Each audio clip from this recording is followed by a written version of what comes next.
Wow. Okay. All right, so Paul Z is joining us. How you doing, Paul? I get 40 cents for my hardwood stakes bundles at 25. All right, mister. That's enough from you, too. Not How that you funny. What is that? how are you Oh, you got a hat. Okay. So, All right, I'm so sorry. Go Eric, ahead. the 70 runs an inch and a half wide blade, right? Yes, it does. Yes. And you should notice a difference with that too. It goes a little faster through the wood. Yes. And on the, I'm not sure on Craig's 50, do they have the option for the high speed blade guides? Yeah, I have those on there. That makes a world difference. There's two little flat pads in front of each roller that you got a 10,000 space between top and bottom, and that's the complete amount that blade can deflect before it hits something. Okay. And But those things shoot sawdust everywhere. yeah, there's a downside to everything. You want to keep your blade clean with those height speed rollers. Yes. Yeah. Well, we run a different lubricant. We've tried everything in the world. We won't go into the lubricant debate. Thank you. Whoa, We're here to talk about hugging trees today. that's good. I love trees. I'm going to cut everyone down how back I possibly can. That'll teach you. We just had them 9 18-wheeler loads of pines brought in. Oh my goodness. What? We wouldn't have space for that here. 9 18-wheeler loads. These guys I know around here clear land for a living and build houses on it to sell. They into real estate. Yep. They either burn them or get rid of them, and they were right down the road, so I said haul them. Oh, same here. I get tree Absolutely. companies call me. Hey, yeah, just bring them on. Come Yeah, on. just bring them. I mean, you can always throw logs away that might ruin, but if you get in a bind and you can't get trees, you can't make the sale if you don't have the tree. Exactly. You can't cut what you don't have. I'll chance a few rotting on me here and there to have it laying here when the opportunity arises, because customers, they don't call you 6 months ahead. They call you 6 minutes ahead. Yeah, they need Right. it yesterday. Yeah. Most times those get the yesterday price. That's exactly right. Yeah. So Neil, you use logs that are trees that are being taken down anyway. So you're utilizing those logs where normally they would just either chip them up or burn them, right? They're not even chipping them. I mean, these guys go in here and clear a 1 acre or a half acre or a 3 acre. You know what I mean? Nothing worth pulling chipping equipment in there, because your logging companies, to chip something like that, I mean, that's a lot of time and effort, and it might take them for 6 acres or so. It might take them an hour or two to really get the job done, and it ain't Right. even worth their time. Our local chip mill closed down. Pretty much, they were selling to a paper manufacturer, and the paper manufacturer went out of business. So there is just a little market left for pulpwood, and the majority of the loggers around here, they'll take what's a log, and the rest of it they leave there for the homeowner to deal with. That's Right. You know, I had a guy that come bought some. I got some red maple, and what else did he buy? A couple small pieces of black walnut. He makes turkey calls, Oh. and he was looking for some specific hardwoods, some nice hardwoods, and he contacted me a couple of days ago, and it's something I've never cut. A guy specifically asked for Hollywood, for a holly tree. Yep. And I've seen them, and I've never cut them. I've cut them down, but Nothing special. it's just, it looks really snow white. I mean, it almost looks like a gum kind of. Yeah, it's a more dense poplar around here, Right. but Those gum trees are worth sawing nowadays. yeah. You guys ever saw any sweet gum? Yeah, I cut two sinker logs the other day of gum, and that stuff is beautiful. That whole wall is tongue groove, big groove, sweet gum. They call it poor man's walnut. Yeah, it's beautiful stuff. It has some bad habits, but once you get past them, it's a very good indoor wood. It has no Right. uses outdoors, but Yeah, it's pretty. Well, Neil, I never thought Magnolia was that pretty. My God, that was beautiful. You seen that? That is Oh my God, the spalting in it. That was well, Magnolia. When you first cut it, I would guess. I mean, it's just really bland. It's just one solid bland color. I mean, it doesn't have a whole lot of character. You have to let that log sit, and it don't take long. 6 months. When you see the bark start slipping, you got color. Now, I've cut Magnolia a bunch. I've got a bunch because it's everywhere down here. Is that classified as a hardwood? Yeah, Magnolia. I guess it's so. a It is. hardwood. Yeah. But I've cut mantle pieces out of it. I've cut slabs. And, I've cut a bunch in that same job. does it spalt or have ambrosia like maple? No, it's spalt. It's spalts big time. Beautiful. It was beautiful. The where I got all them pine trees I was talking about earlier, he had taken down a few magnolias and threw them in the fire before I got there, and I was like, hey, he said, can you do anything with these magnolias? So I ended up getting 118-wheeler load of magnolia. I'm going to let it spalt, and then I'm going to do V-groove with it. Nice. You threw that One water of on the there, and cars was that asking just popped. I said, oh, my God, that popped. It's pretty. Yeah, it's real pretty. You ought to get Now, $1 million Craig, a piece for those. Greg, you source your logs. Your trees come in dead, right? Yeah, correct. Everything I use standing dead. So everything you're cutting is standing dead timber that normally would just go to the birds or bugs, right? It already has. Basically, some of it already has. Some of the issues they have with the logging here is they have to get in there and kind of pick what's off the ground to get to work. So they have to high grade through what can be taken up off the ground that's still solid or not, and before they start logging actually. But yeah, everything I get is 20% or less. Fun with Cars asks, is Live Edge still popular? I think it's popular in our area. Neil, obviously with you. I sell some. To be honest with you, I just started advertising my slabs because I cut a bunch and I wanted to kind of get a little inventory before I started advertising, because I have run a lot of it through the kiln. I wanted to get the moisture down. I've cut some to where I've just let it air dry for months on end. I think my biggest slabs I have are pecan slabs, and I will sell them jokers. They, at the widest point of this pecan slab, is almost 6 foot wide and they're 11 feet long. Wow. John, how about you? Yeah, I'm still selling the Live Edge. Live Edge still popular in the 2-inch. Some species more than others. Well, yeah, walnut. I'm out of white oak. Walnut's popular. I love cherry, so I kind of push the cherry. That's I'm not just my even going to favorite ask wood. Andy because I'm mad at him. Eric, you guys sell any Live Edge, or is it all? When I cut it and Conventional. have it dry available, we can get rid of it. But then there's just two of us.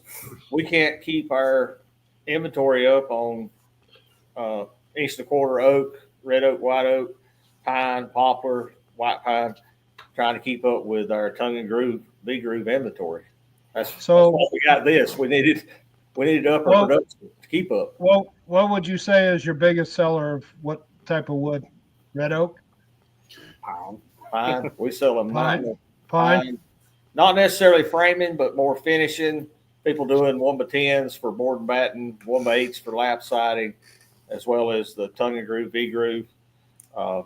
And I tell all of you Sawyers guys, you can't do everything. Pick a lane in the area you work. Pick a species that you can get. Here we get red oak, white oak, hickory, maple, poplar, white pine, yellow pine. Stay in your lane and do what you can do in your market. And we cut 2 lengths. We cut 8 foot and 12 foot. Most of the time. If you want something different, that's a special order. That's the way we are, 8 and 4.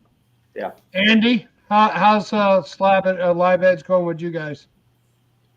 We don't sell much. We actually had a viewer stop by and take some Live Edge for a building project up by Hinckley. But Oh, nice. mostly we do some live edge, and we usually bundle them up as a bowl and strap them down to dry. We've got a bunch of stuff out there we need to sell. We're starting to get a collection that we can't possibly use, so we've got to get rid of stuff. But my preference is lumber. I like milling lumber, hardwood lumber, but I don't like the live edge stuff as much. And as a hobbyist, I'd rather do that. The cherry So salt lumber. in about 30 Andy, years is I'm sorry, go ahead, Rick.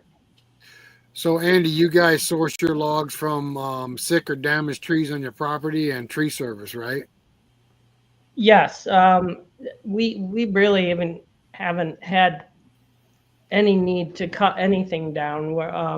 We're constantly harvesting either dead or damaged trees, blow over. We've had wind events here. As a matter of fact, we bought the mill in the fall of what? What year? What year did we buy the mill? 2019, we bought the mill, and the spring of 2020, we had a huge wind event that blew over some gorgeous old white pine and cherry. So we still have some of those logs. We have so much, we were just overwhelmed with it. So we're still whittling away at it, but the white pine Right. is So you're actually helping your forest by taking these damaged trees out, dead and exactly. damaged Yeah. trees. Cut down on the bugs and stuff too. I'd like to say hello to Floyd Brennan. He has joined us. Hi, Floyd. How you doing? Hey, Floyd. Oh, Floyd. John Davison, where do you source your logs from?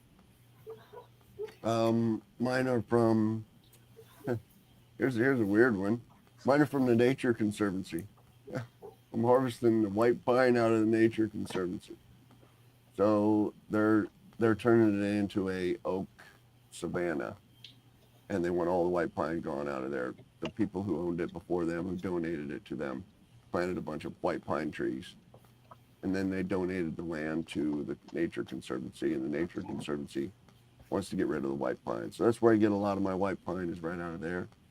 But a lot of the other ones is log yard. I'm doing a neighbor's leftover logging. So the logger goes in there and takes all of the 8 and 12 foot white oak, and if there's 6 feet left on that white oak, they just don't take it. You know, if there's a 6 foot log that I can get out of it, it may have a knot in it or something, may have 2 knots in it, but I can live edge that white oak. You know, so mine's a lot of logger cleanup. I have my own woods. I have a lot of red oak dying in my own woods, and I'm trying to thin out and harvest. And I have another neighbor's woods that I take the blowdown out of, and her white pines are snapping off right at the top. You know, snapping off. Right. I'm taking a lot of those out. So just off the top of your head, do you know why the Nature Conservancy is trying to switch it over to oak, or is it just something they're doing? So that's what it originally was. Okay. Was an oak savanna. So, and they decided that when they got it donated to them, that was just one of the goals, you know, was to turn it into an oak savanna. So they're actually after I get a lot of this white pine out, they also want the cherry out of there. They want the maple out of there, and then they want the walnut out of there also.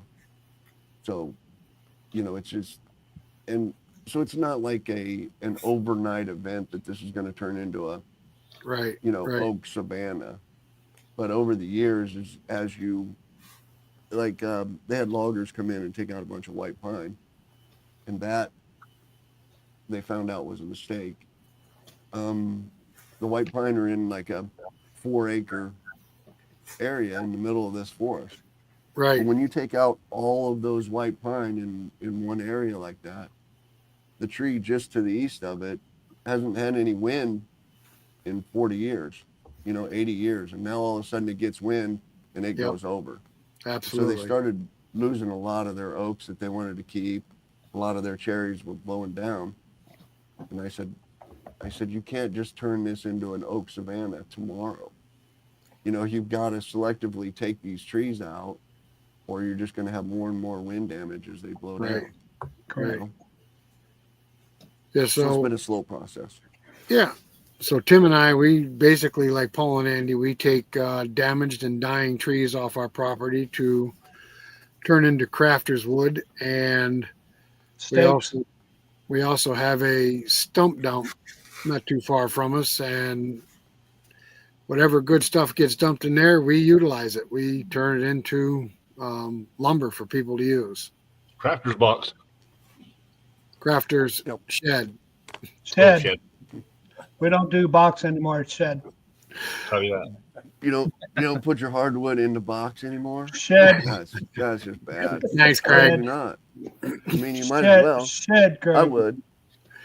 But, Don't put it in That the was shed. an Just put it in the accident. box. It's But- a lot easier. but we did have a lot of crafters wood coming out of the shed today. Good. Well, that's good. That's always a bonus. That's Yeah. a bonus. It was a bonus, all right. We'd like to Make say room hello for to some more wood. Ryan. He's joined us.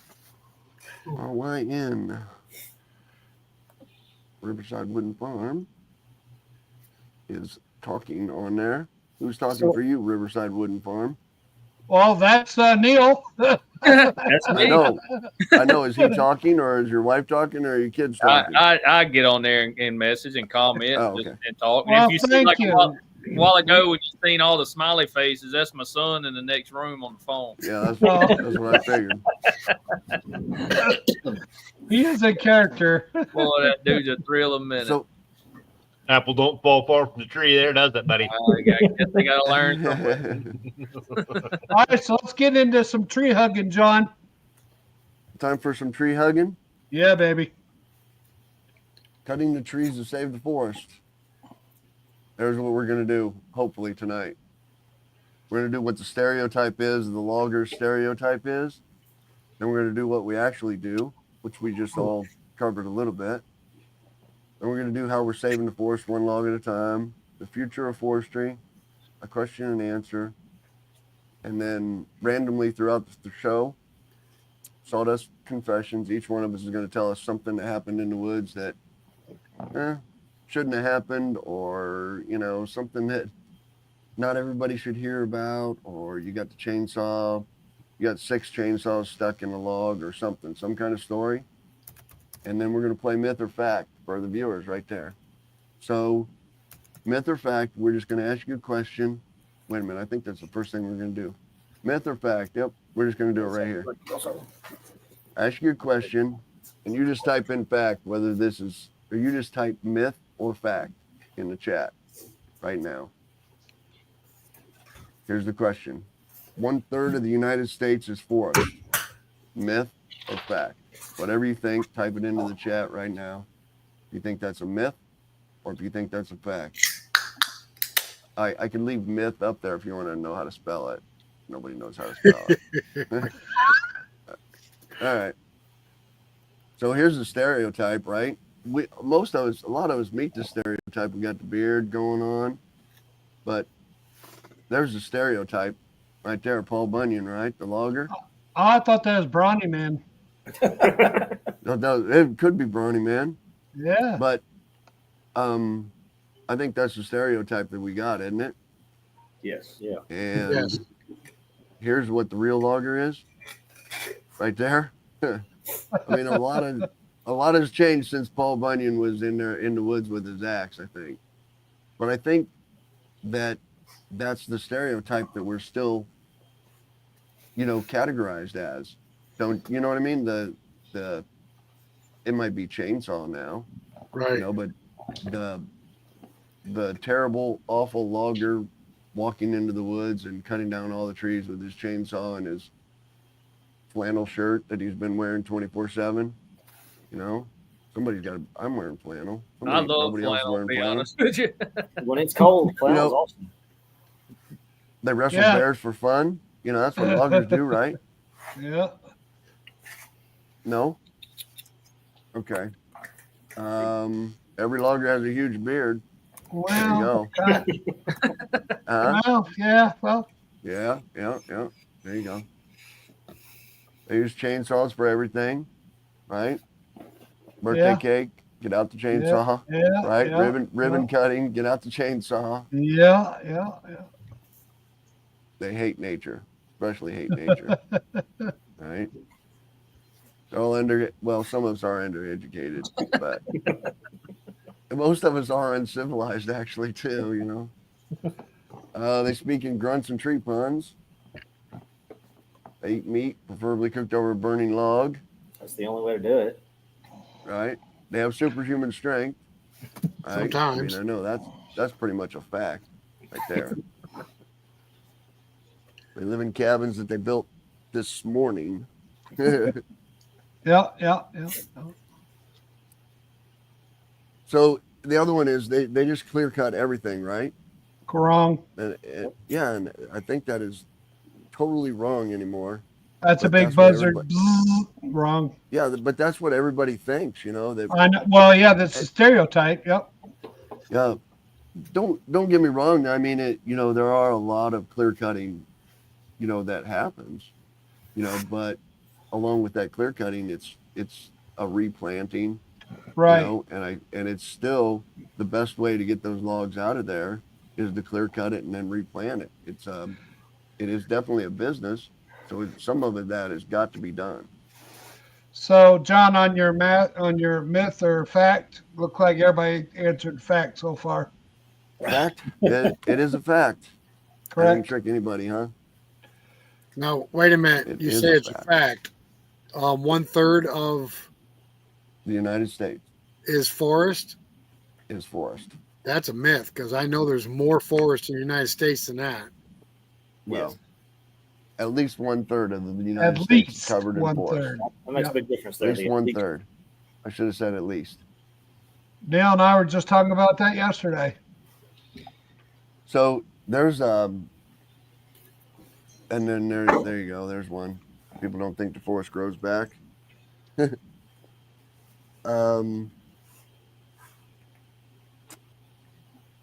There's another one on here too where it says like this one that they don't care about the environment, and they're all talking about all that carbon capture and all that, whereas when you log that when you log those logs out and that forest is gone, the smaller trees are doing better and growing faster and capturing more carbon than the old trees.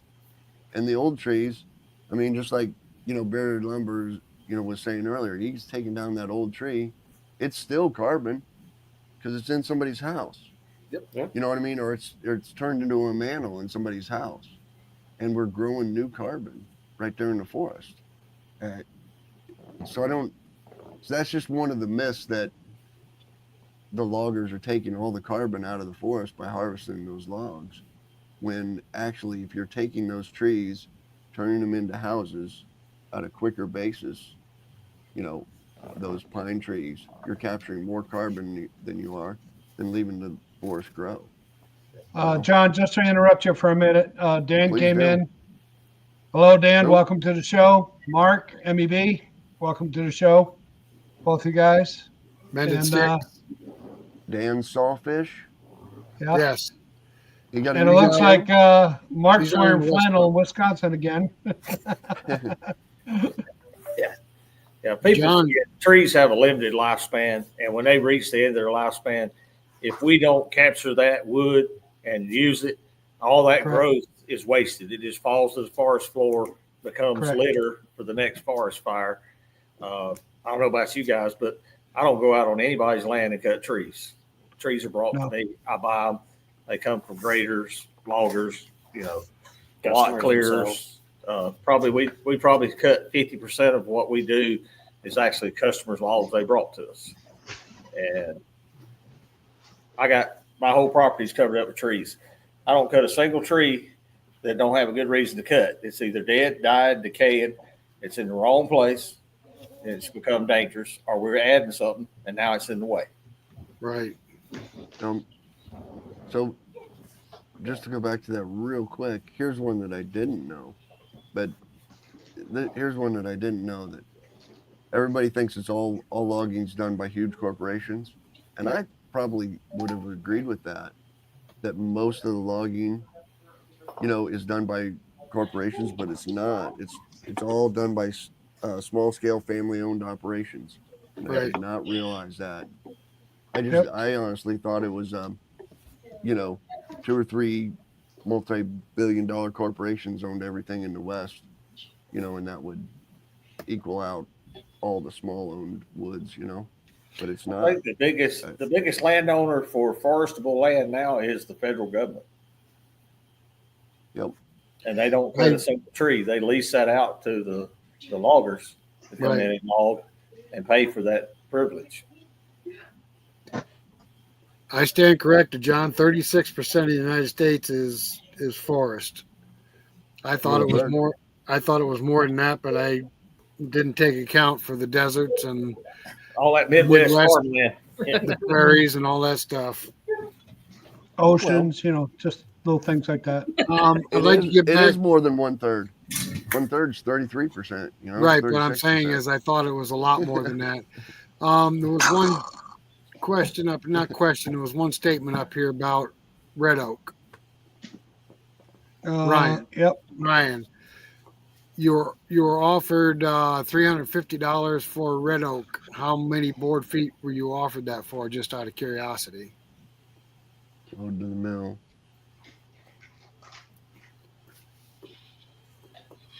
Yeah, semi-load. I see Joseph. $350 for red oak. Right, but I want to know how many board feet was in that load, approximately. I see Joseph has joined us. Hello, Joseph. How you doing? Yeah, he said 34%. Yeah, it's between 34 and 36%. I think it's 35%. That would be between 34 and 36. You got it, Tim. That's it.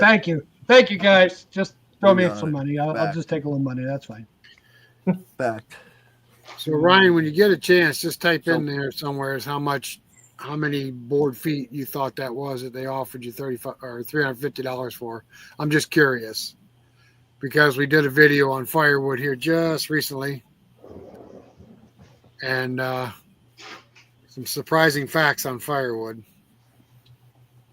Correct. Yeah, we don't need a whole lot of it down here. You have cold days through the winter. Oh, hush. So, Joseph Fontanello, you're 3 hours away. What? Have you So still got Joseph snow on wants the ground, Dave? Did it finally all melt? What's that now? You got any snow on the ground up there in the Great North? No, We're it's clear all now. gone. We got black flies now, which is worse. We don't have any snow. What's so funny, John? Those little bastards black bite. They I hurt. know it. I know it. I hated going up there this time of year. Oh my God, they'll carry you off. They're nasty. We would gladly send a box to anybody who wants some. You know what, John? I heard Campo Fanique keeps them off of you, though. Hey, it might. I think it does. If I could only find a Campo tree. I'm telling you. Well, they make it. They put it in a bottle. You can just go buy it. I have a few Oh, logs. I need to mill up. Send me some oil, will you, Neil? Oh man, that stuff's been on the ground for probably, I'm gonna say, at least 4 years, and it has not rotted yet. Have you ever sawed any camphor wood, Neil? Oh yeah, oh yeah. I've never sawed any, but one of my good artistic customers went to Florida and brought back a bunch of log rounds, and I kiln dried them for him. And that stuff's pungent. You couldn't stand to be in there with it. When you have that stuff on the mill, it's best the wind's not blowing at you. It almost gets overwhelming. The smell, it smells just like Vicks Vapor Rub, same thing. Yeah. It's amazing the strength of that. And I've cut some slabs. I don't know. They were probably 18 to 20 inches. And then right now I have some smaller logs around, but very, very hardy to weather. I got a slab that's busted. I threw it on the ground. It's been there for several months, and it still looks exactly like the day I threw it on the ground. Huh. I don't want. Reminds you of your local cypress. It's a little different wood than that. It's like Well, a real it's light Weather color. characteristics. Oh yeah. It does really well in the weather for sure. Rick, Steve said he'd send you a box of ticks for a box of black flies. Well, unfortunately, we've got ticks this year too. I can't believe that after the winter we had. Well, what can you raise them? Come on, this is getting interesting. I'm just trying to get back to Ryan's statement here. Right now, the mills around here are paying $350 1,000. So for 1,000 board feet for red oak, you can get $350 for 1,000 board feet. Well, he said for a semi load. I don't know how many board feet is on a semi load. That's a lot of flooring right there, ain't it? Yeah, it is. Where, did he say where he was at? Did Ryan say where he was at? No. Where are you from, Ryan? The local mills here are still paying decent money from what I hear from the loggers and the tree guys I deal with. Their problem is they're on a job and they call them up. Hey, I got 2 loads of white oak. Well, we're not cutting white oak this week. We don't need it. They're only buying it right when they need it. They're not buying any surplus inventory. Because they don't want to take a chance on bugs getting into it when it sits. Yep. So, Eric, you guys in Western North Carolina or Eastern or Central? Western North Carolina, we're Right at the base of the mountains. we're not over far there. from South Carolina border. Over there by Asheville? Yes, about 45 minutes south of Asheville. Okay. You're near Greenville, South Carolina? We're about 30 minutes from Greenville. Greenville, Spartanburg? Yes. We lived in Charleston for 30 years. Okay. We've been to Charleston many times. I don't know what Greenville looks like now, but I think it was one of the nicest cities I ever drove through when I did drive through. It looks like Atlanta 30 years ago. Yeah, it was just clean, very clean. Yeah. I see that, Ryan. It still is. Ryan says he's from Michigan, Rick. I see that. Yep. Yeah, it's the red oak market out here. You know, I'm just south of there, Ryan. So the red oak market out here is nothing. You probably ought to take your 350. I wish I had me an 18-wheeler load of it. I need to cut some floors for my house. Well, there you go. You got 350, Neil? Yeah, 350. Come on down. Upstairs, I think I'm gonna do a red oak, white oak mix upstairs in the kids' rooms and see how that's gonna turn out. I think you should get some more of that. Wants to do that red oak, white oak mix. I'm like, if you'll bring it, we'll saw it, and make it happen. If you're happy, we're overjoyed. I've seen some pictures online, and it gives a lot of character to the floor. Adds a lot of color with that red oak. For the kids, saw it out of 2s and 3s where you got knot holes and all those voids. Put some epoxy with some glow in the dark powder in it. That would just trip them out at night. Yeah, there you go. I think you should take all that magnolia you're going to have spalted and put that down. That would be pretty. That'd be nice, wouldn't it? Yes, sir. Nope. I don't think I'm gonna have enough to do that though. You could always do a gum floor. Yeah, I could do that. There's plenty gum around here. There's plenty of that stuff. It's plenty hard enough for hardwood floor. Right. Yeah. Well, you know one thing, Neil, if you cut up that camphor and put that in there, you'd never have sinuses that would be stopped up again. No, you would never have that trouble, would you? Nope. I mean, if you're gonna do it, why not? Why not some, spalted wood and some white oak and some? Why not do all of them? That's I'm right. just asking. Why not do one of each? Yeah, in a row. Put them all in there. I don't know. Can you do that? That'd be a psychedelic floor.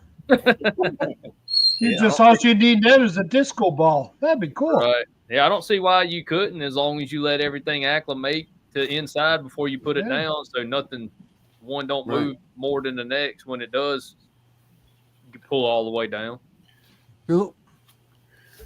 All right, so it looks like Ryan was trying to sell his logs to the Amish, and they're overrun with storm damaged logs. I can see that happening. Gotcha. Yep. So Ryan, are you a logger? You don't have a mill? Just out of curiosity, just trying to figure out some stuff here with you. So let me ask a quick question. Each one of you guys, what's a cord of hardwood sell for in your area seasoned? Firewood? Firewood. I am Uh, out here. Step up, John. Go ahead. Zero. All right. I don't know what it sells for. I don't know what other people sell it for because I really don't give a crap. But I won't sell a cord of hardwood for under $400. It's $400 a cord, and if that's too high of a price for you, then good, go somewhere else. Yeah. You know, because that's a lot of work to split a cord of firewood. I don't have the processor. Absolutely. You know what I mean? I'm doing it. I'm not doing it with the maul. You know, I got a regular splitter that comes down one at a time. And I chainsaw it. It's a lot of work, and $400 is what it's worth to me. And I'm just curious. I'm just curious what hardwood firewood sells for in your areas. Greg, you don't know? I'm $350 for softwood. So I do pinyon pine. If I do a cord of pinyon pine, I'm at almost $600. 600. Yep. Wow. Neil, We have cold days. We don't need firewood. You get 1 or 2 cold days in a row, somebody builds a yard fire and go sit beside it for a little while. all right. Look, we're not ignorant. We lived in South Carolina for 30 years. It got cold in the winter, and people sold firewood. Yeah, not down here. We all the way. I mean, you get cool days, like I say. He's in Louisiana. I'm all the way on the coast of Mississippi. All the No, way. he's in Mississippi. Yeah, he's almost like Florida border. Yeah. If it's cold down there for y'all, Louisiana, Mississippi, is there a difference? Just a little, Yeah. just a little lingo, a little way you talk. Yeah, no Cajuns in Mississippi, right? Yeah. Okay. Well, all my family's from over there. Everybody moved over here. I'm like the 3rd generation in Mississippi. So to be honest with you, Well, So John, somebody's saying your mic's not doing very good. I can hear you fine on this end. Eric, how about you? To the mic. Firewood. We don't fool with firewood here. Our local community has so many elderly transplants from New York, New Hampshire, Maine, and these people are not going to burn firewood. The few people I know that sell firewood take a little Toyota pickup truck and might get $120 for a load of hardwood split and stacked. And I wouldn't crank my chainsaw for that. No. Well, the reason I was asking is because we worked out the numbers. Like I said, we have a video coming out on it because a lot of our crafters wood is actually cut from firewood logs because people want character. Right. And if you're selling firewood for $600 a cord, that's only 38 cents a board foot for your wood, for your time and your effort and all that work. It's only 38 cents a board foot if you get $600 a cord. Wow. Is that unreal or what? And you see these people buying these firewood processors that cost Crazy. $100,000 and it's $600 a cord, which I think is probably a high price. I got a cousin that bought one, and he said he wished he had 2 of them, not because he ever uses it one day a year, but he rents that thing out. He said, that's a good money maker. He said, I'll have families of 8 or 10 families come in and rent that thing for a week, and they'll just split mountains of firewood with it. Well, he's found a niche to make money without working. He's one of them guys with a golden horseshoe, brother. He finds a niche everywhere. Greg, are you going to start leasing yours out? Not yet. It's too shiny right now, ain't it? Yeah, it's too shiny right now. I got to wear some paint off first. Had you figured it out? Yeah, I figured it out. Did you get it running? Yeah, I got it running. Yeah, because they're going to split more firewood and you want to stack. I'm already at that point. That ain't Craig's log splitter. That's his son's log splitter. He just don't know it yet. Yeah. For my son turned 12, I gave him a chainsaw for Christmas. He thought it was great until I put him to work. Yeah. Yeah, I'm all for working young kids. I like to work them till it's not fun, and then work them further. That's the way to do it. Push, Yep. just poke, keep poking them. They'll thank me later for it. Yeah. Well, I can tell you, my youngest son's not afraid of work, and his work ethic has really gotten him ahead in this world. You're not gonna make Yeah, it that's anywhere in this world, educated or not, without a work ethic. Correct. Absolutely not. Yeah, so we did the numbers on firewood. I just couldn't believe people are working this hard for that small a cost. Well, Like I say, most of the guys I know that do a little bit of it, they're in the tree business, and this is stuff that they can't sell. Right. They just haul it home, and when they got free time, they'll chop up a few truckloads of firewood and they'll sell it. I call it nookie wood. You know, We got a lot of for the campgrounds and Airbnbs cabins and near stuff, us. they'll sell it to them, make a little bit of money, but it's not a revenue stream I want any part of. Right. So Well, you what Eric, you're- you saw. Go ahead, John. what you're figuring also is, yeah, probably figuring. I don't know what you're figuring, but I'm guessing you're just taking the cubic feet in a cord, and turning it into board feet, and that's how you're doing your figures. It's 1,536 board feet in a cord. Right. So, but the problem is like Eric just said, I'm not cutting. That wood isn't. That's my cap cuts. You know what I mean? And that's wood that I can't get on the mill. Right. Is my firewood. So, that board foot, you can't get any board feet out of a cap cut. That first Limbs, flitch cross doesn't knots, have any just board take your feet pick. in it. Well, this came about, John, because I was watching another YouTube channel, and this guy had a $120,000 firewood processor, which was very impressive. He had a bunch of 12, 14-inch logs on the deck, and this thing was filling a dump truck up every 10 minutes with wood. It was an impressive log. It was an impressive Processor. processor. But then I got to sit and I sat down and got to thinking, okay, I wonder how much board foot is in a cord, and then what his cord sells for. So even if this guy's getting his logs for free and he's selling this firewood at $600 a cord, he's only making 38 cents a board foot. Would you cut pine? Would you cut pine for 38 cents a board foot? No. Nope. Would you sell pine for 38 cents a board foot? Nope. And this is hardwood. That's just my point. It was just Right. it was mind numbing to me because I was like, wow, I can't believe that our offcuts all get sawn into firewood too, and we sell it. But that's just a process you have to go through to get rid of it. Yep. You know what I mean? Yep.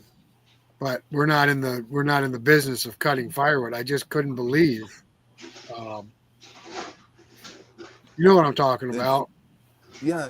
So it's just machinery has made it so easy and convenient. You know what I mean? That it doesn't matter. To him how much he's.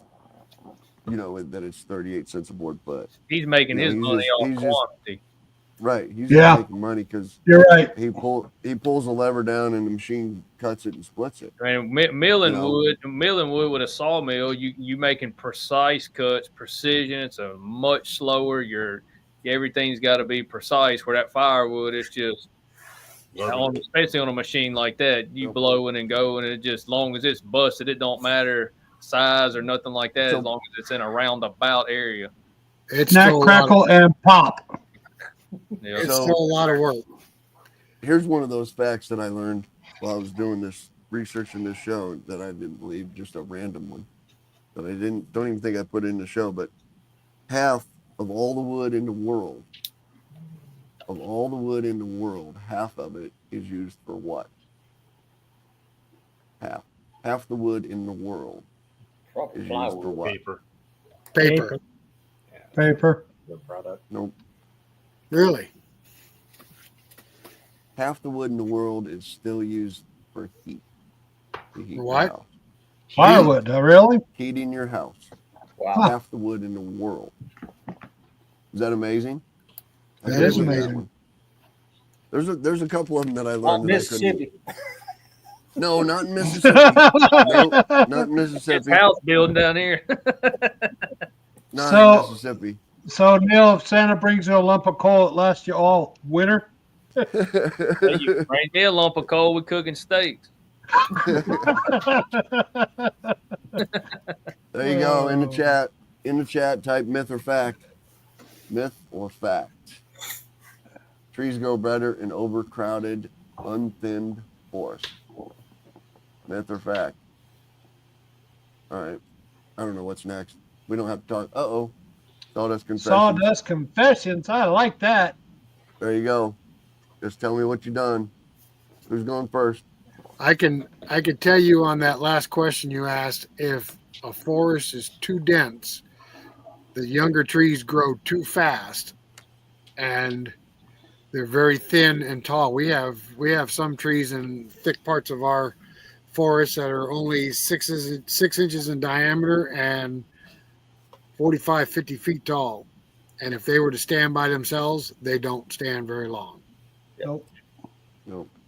They don't have the strength to. Nope. Well, we got 3 myths What? out of that I one, don't burn a John. push in a pile and burn in a crying shame. What? I don't burn. I push. Oh, okay. In a pile. Okay. Got it. Okay. Got it. Rick, I took a you got time any or two. sawdust confessions? You're up. I'll go first. You're up. Let's see, this happened within the last 4 years. We knocked down a white pine and I was bucking up the logs. The pine was flat on the ground. I mean, just as flat on the ground as can be.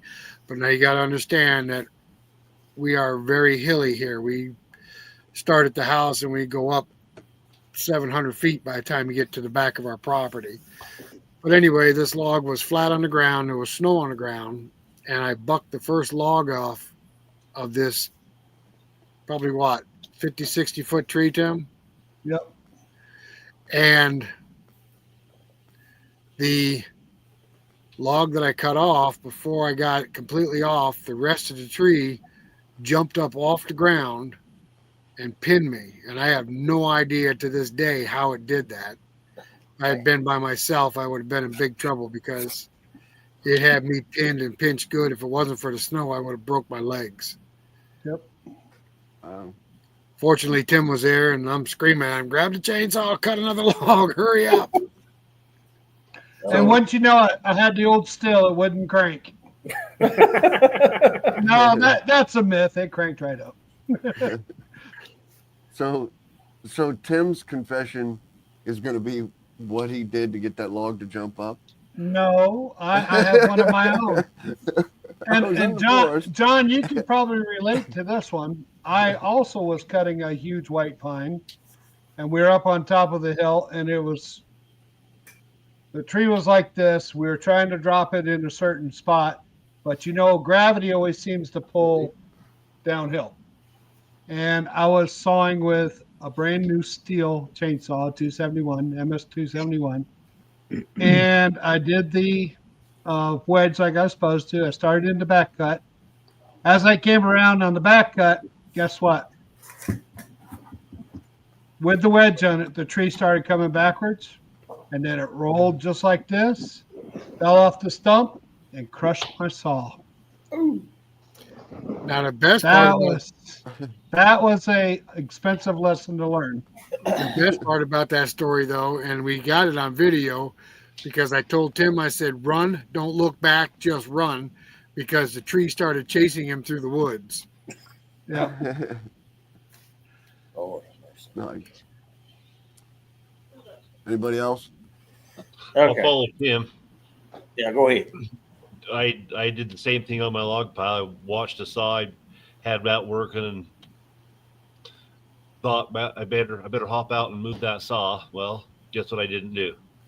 Hop out and move that saw. Oh, bad news. That was Steel? 1,400 bucks. Was Yeah, it steel? yeah. Ouch. My brand new 461. Well, Wow. well, Yeah. I ended up getting a Husky, but then I went and redid my steel. I got a bunch of used parts and resalvaged her, and I got her going again, but still not the same. Okay, we don't do Oh. very little logging anymore. Only trees I cut is ones on my property that's got to come down. But I will tell you a story about being younger, logging, and how to cut trees and ended up naked at the same time. That's how I got some moonshine in there. I was probably 12, 13 year old out in the woods with Dad with his old 35 Ferguson and a log chain. And I'm driving the gaffs in the log. He backs up there, drive me in. As soon as he dumps clutch, the old tractor digs a 1.5 foot deep hole and throws a whole yellow jacket nest up in my face. Oh, He's screaming. I knocked the gaffs off, and he's off and gone with the tractor. And I run a half mile to the house. The time I got to the house, tell Mama the back of my head hurt. I was butt naked. oh. TMI. Don't get naked in the woods logging. Yeah, Rick had a bout with some yellow jackets. They won. I won in the end, though, didn't I? Yep. Yeah, and you had a short with 3 million views to prove it. Yep. John, how about you? I never make any mistakes in the woods. Oh, wait a minute. What was that last video? What? What? What? Yeah, Yeah. the one that kind of fell off the back of the mill. Oops, That's gotta happen to a lot of people. no, not even one. that. Chainsaw. Which one? What you got there, Mr. Neal? Oh boy. What you got there, Mr. Neal? I thought you went and got fixed. I thought you said you went and got fixed. I did. A little But late. it was sooner than 3 months. Oops. That's right. Congratulations. Good deal, dude. Yeah. He's actually, if they all acted like this, you'd want more of him. He don't cry. He's just laid back. Yeah, not like that, huh? Well, he's still kind of young.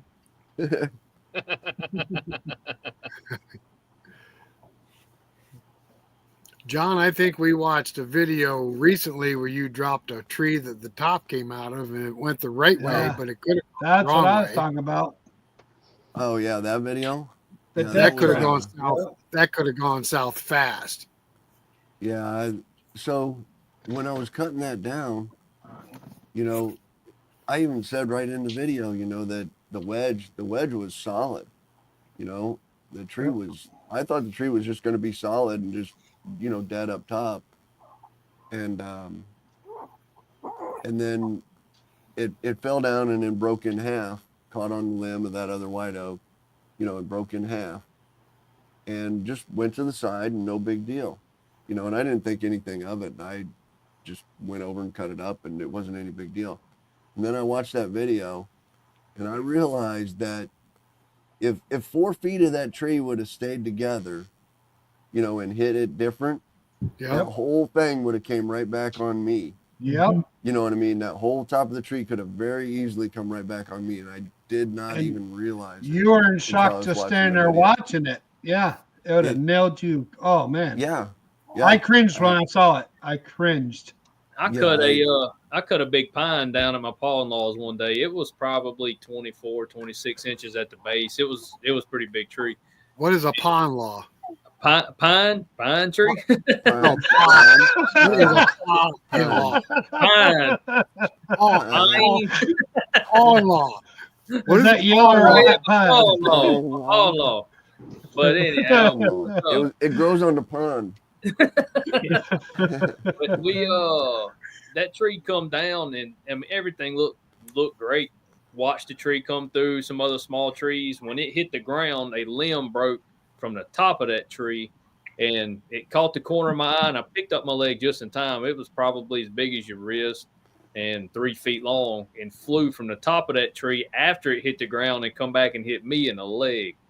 That right there was luckily I had my foot off the ground and it wasn't straight directly onto my knee because it very easily could have broke my leg.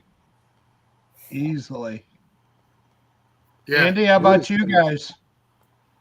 We our sawdust confession would have to be we finally broke down and bought 2 Husky 540 XPs for limbing up.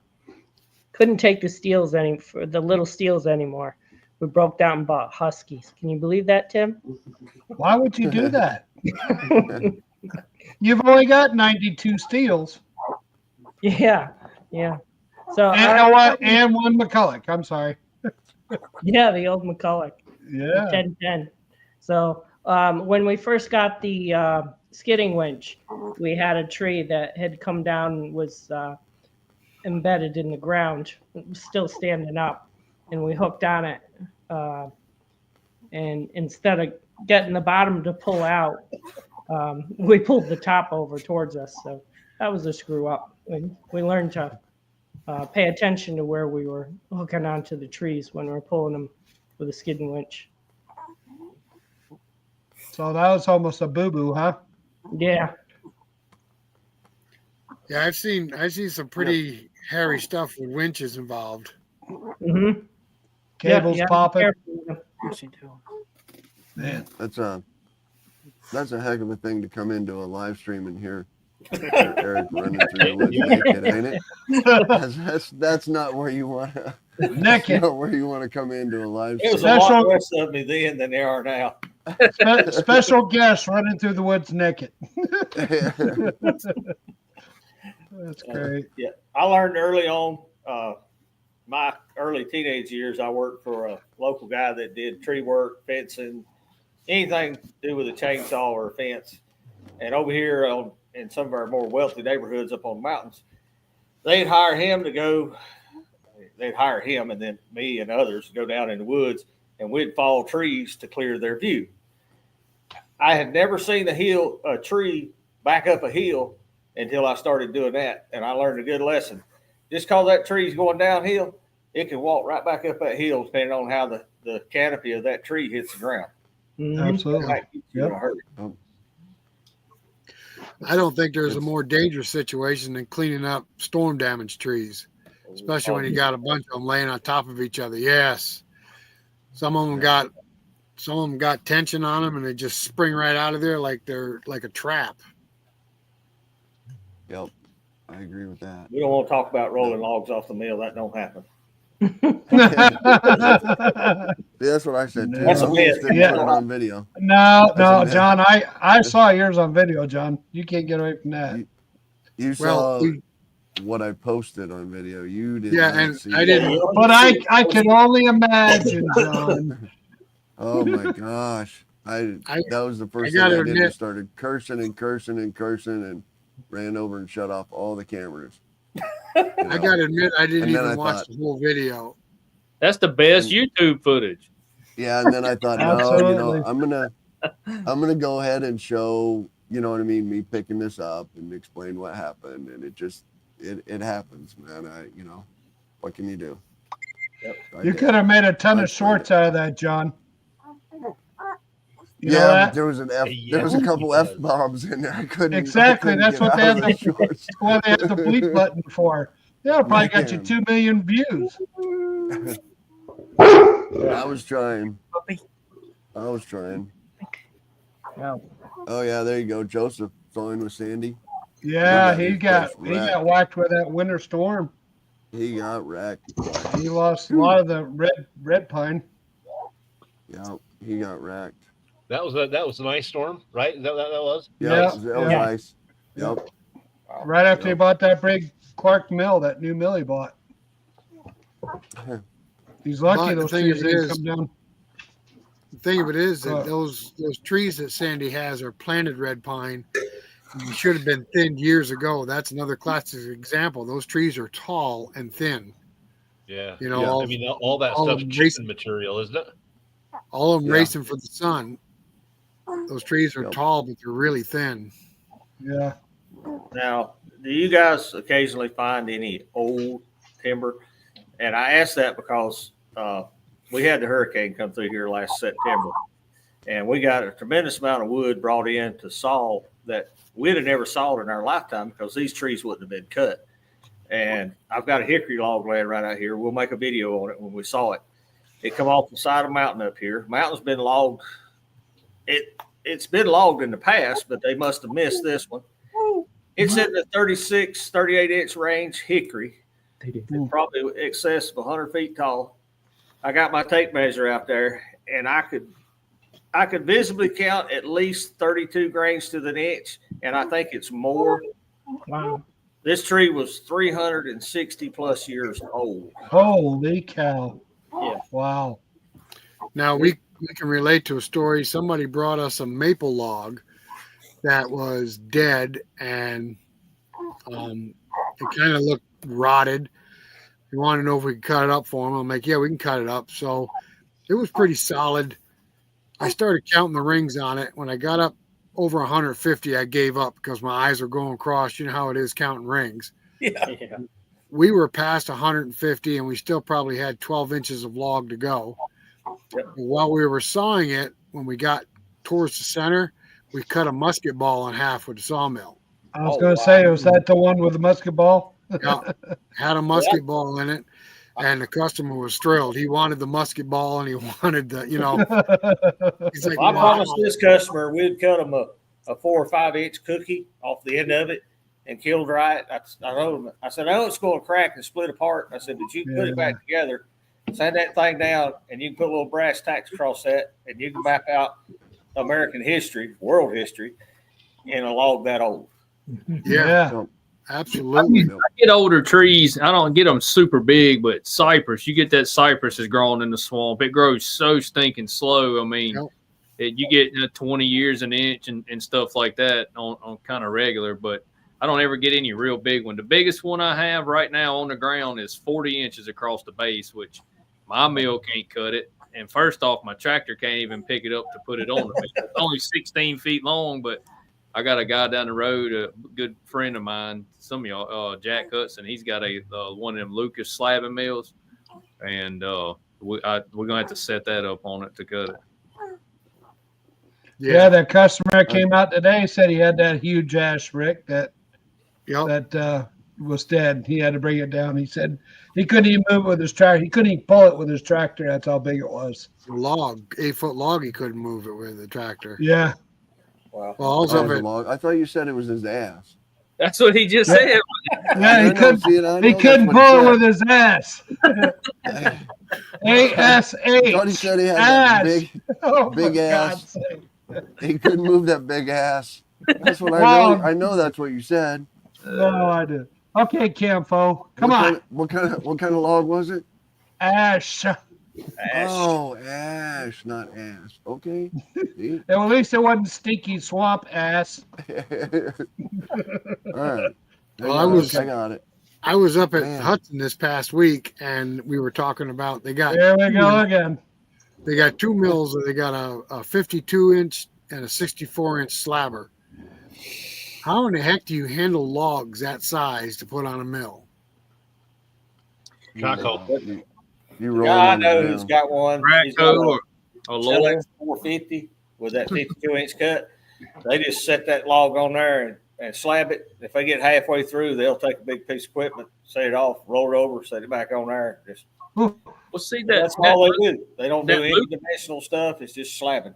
that Lucas slabbing mill, it's made to set up in the bush. I mean, wherever you go, the logs on the ground, you just set it up, it's aluminum Set the frame, mill set it up around it. around it, and then cut it where you don't ever touch the log.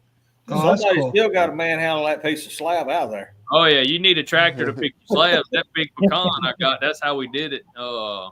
We cut it with Thomas's slabbing mill several years ago. Yeah, when it takes a tractor to move the slab, it might be a little too big. That's why we call them cants. I can't move it. It's got That's tractor lid up. Running all- Exactly. That's where that came from. Can't. Can't move it.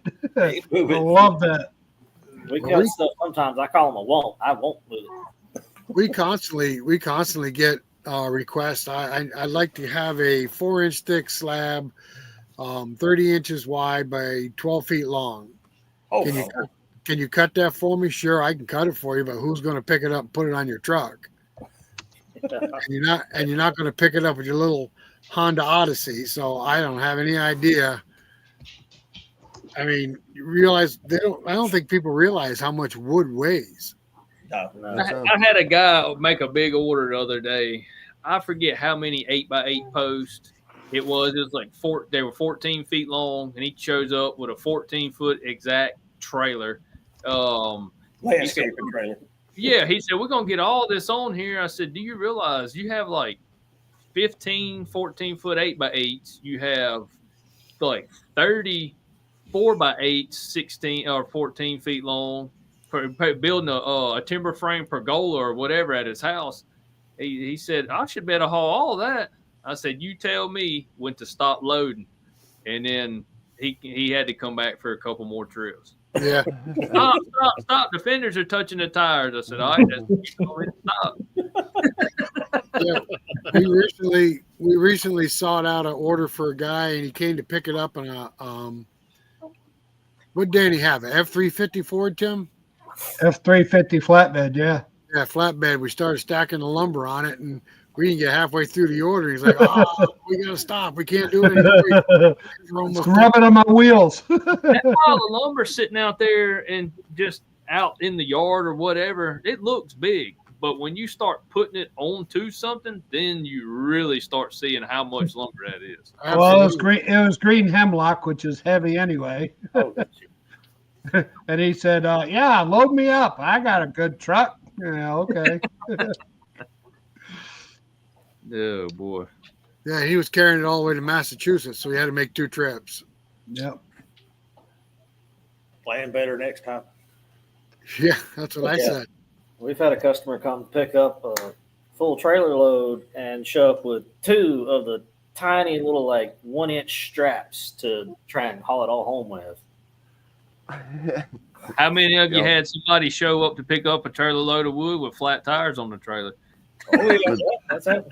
We had that. There's our hose, our reel right here, and there's our truck over there on the bench for a reason, for those customers to show up with The flat tires were dry rotted. They would not even hold air. The Oh, trailer was just light and then didn't look flat. When you put wood, it was busted and cracked. I said, well, good luck, pal. I mean, Start any fires on his way home? yeah, I don't know. He didn't call me.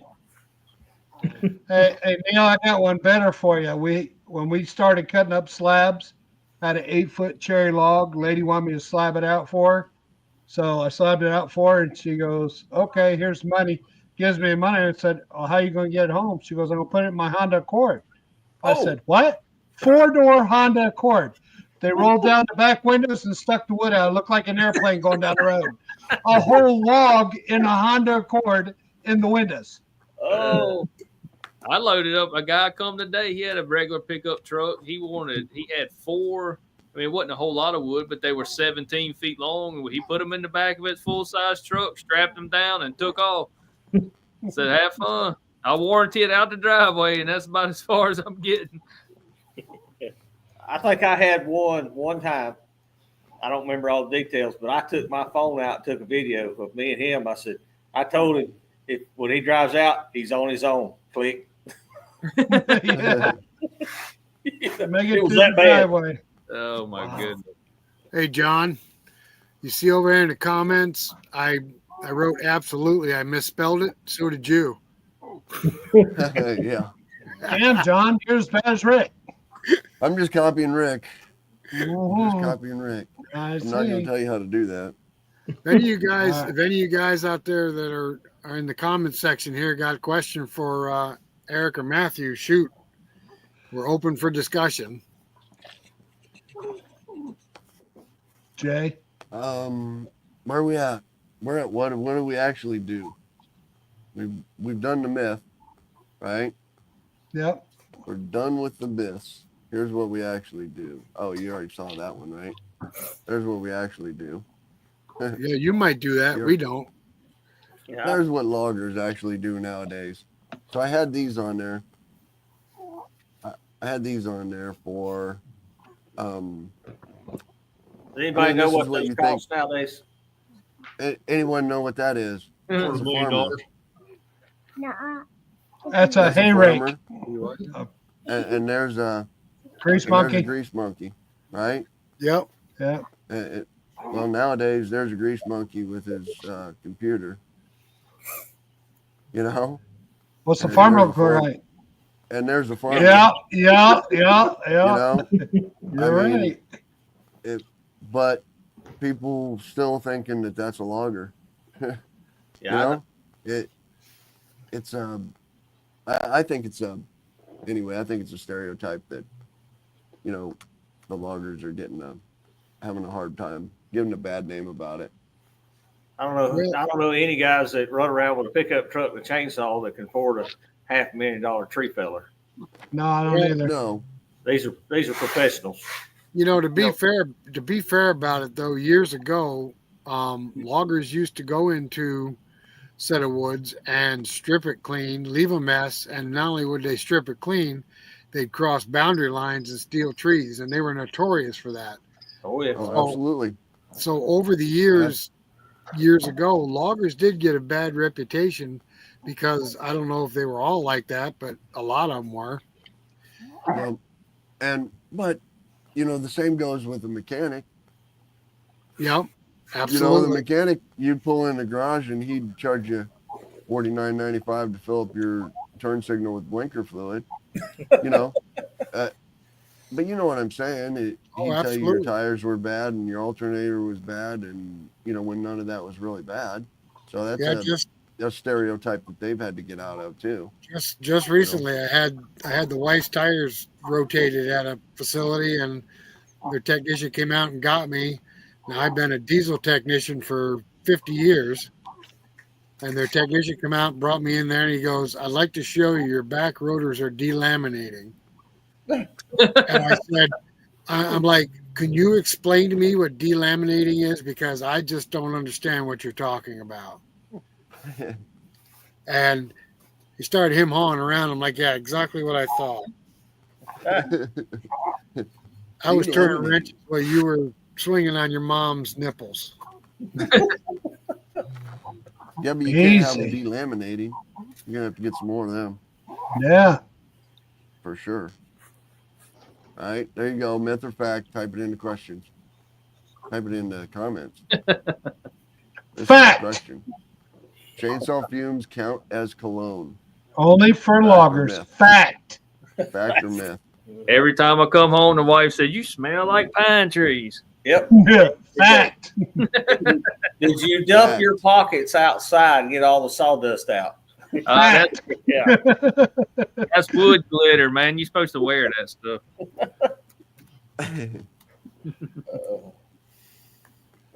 Oh man, what are we doing here? The importance of active. Looks like the facts have it, Forest John. management? Fact. The facts have it. It is fact. Yep. Man, glitter. Fact. Love it. The I love importance you of forest guys. management You guys are reduces coming up with some wildfire. good stuff. There you go. Absolutely. I mean, I wish that Eric and Michael were on here. They're both doing that right there. Active forest management to reduce the wildfire risk in California and Oregon, or Washington and Oregon. Well, in our small part of the world here, we had the worst fire season I've ever seen. I was in the fire department probably 10 years ago for a decade or so. And all of that stemmed from This year? Yeah, this past year. It all stemmed from Hurricane Helene last year, knocking down all this damaged wood in the forest.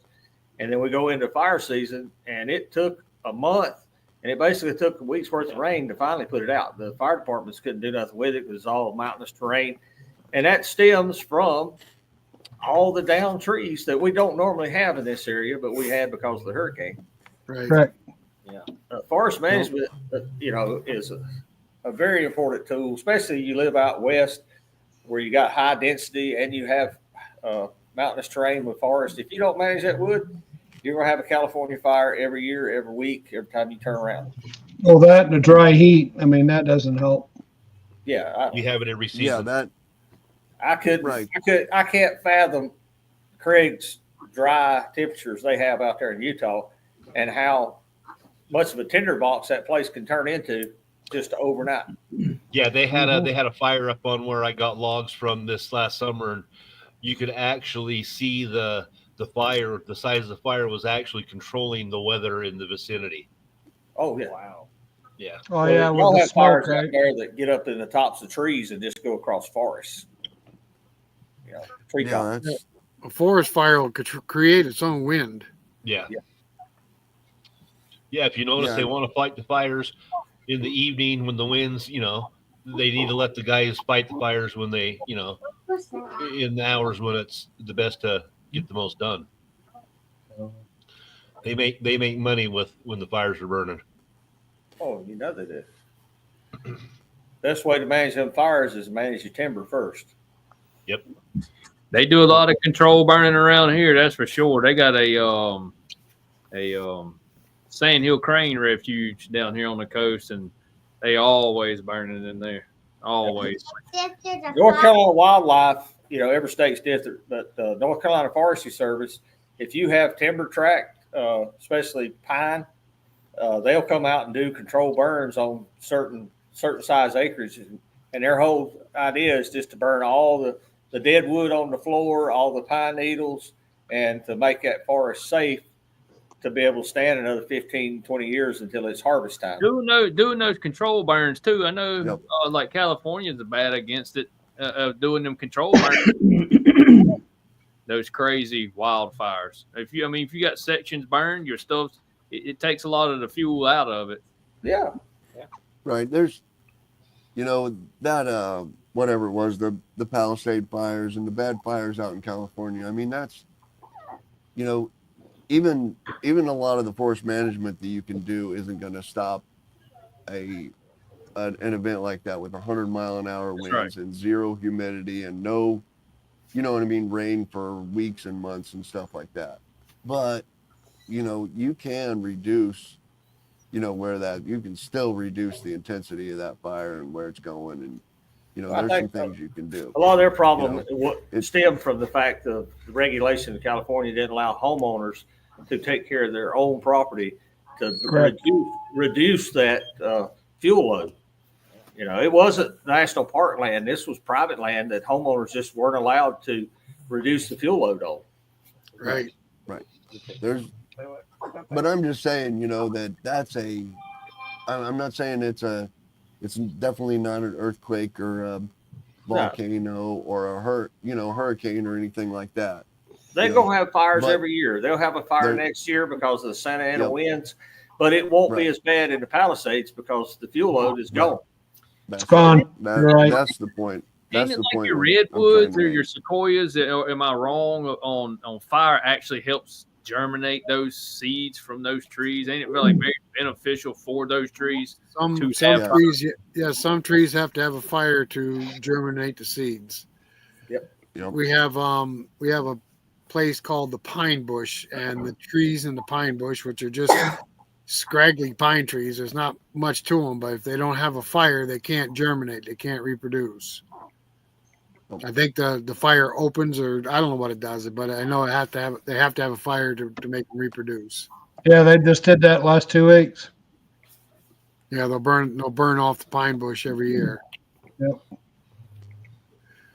Years ago, when I was living in South Carolina, I worked for West Vaco Timber Corporation, and all their property, they used to take the bulldozers with the fire plows and put 3 fire lines in between the highway and their woods to stop people from flicking cigarette butts out the window and starting fires. Yeah. For proactive to keep fires from starting. That was a Let lot me of ask you, can I ask you guys a question? How many of you were tree huggers before you got into the sawmilling business? Or were you like most everybody else, you just didn't pay them much attention, they were on the side of the road, whatever, and now you drive by and like, ooh, I saw that. Exactly. Cha-ching, every Ride tree. down the road thinking, oh, look, man, that right there would make some nice wood. We were doing that. We were doing that today, going fishing. Like, oh man, look at that tree. Isn't that sexy? My now- fault. But I'm now- more of a tree hugger now than I've ever been. When I ask the kids and stuff, let's go fishing on the river. No, Dad, I ain't going fishing with you. You're going to want to haul logs. Now, see, there's a backstory to this, though, because I've been sawing for over 30 years. Tim just got into it 5 or 6 years ago, but we would be hunting, and I'm like, oh man, look at that cherry, or oh, look at that big maple. That's got some blah blah blah, and he's like, now he's doing the same thing I do. Look at that cherry. Yeah, I'm drooling a little bit. Oh, okay. Eric, how close are you guys to Dan and Jay? Two guys timber frame. Are you guys close to them? He's up in Tennessee. Where's he? He was what, near Knoxville? Okay. If he's in Knoxville, we're about 3.5, 4 hours. That's He's all. probably over there by Thomas, Craig. Oh, okay. I'm closer to Mr. Elliott. He's up in western or the eastern side of Tennessee. I don't know who she is.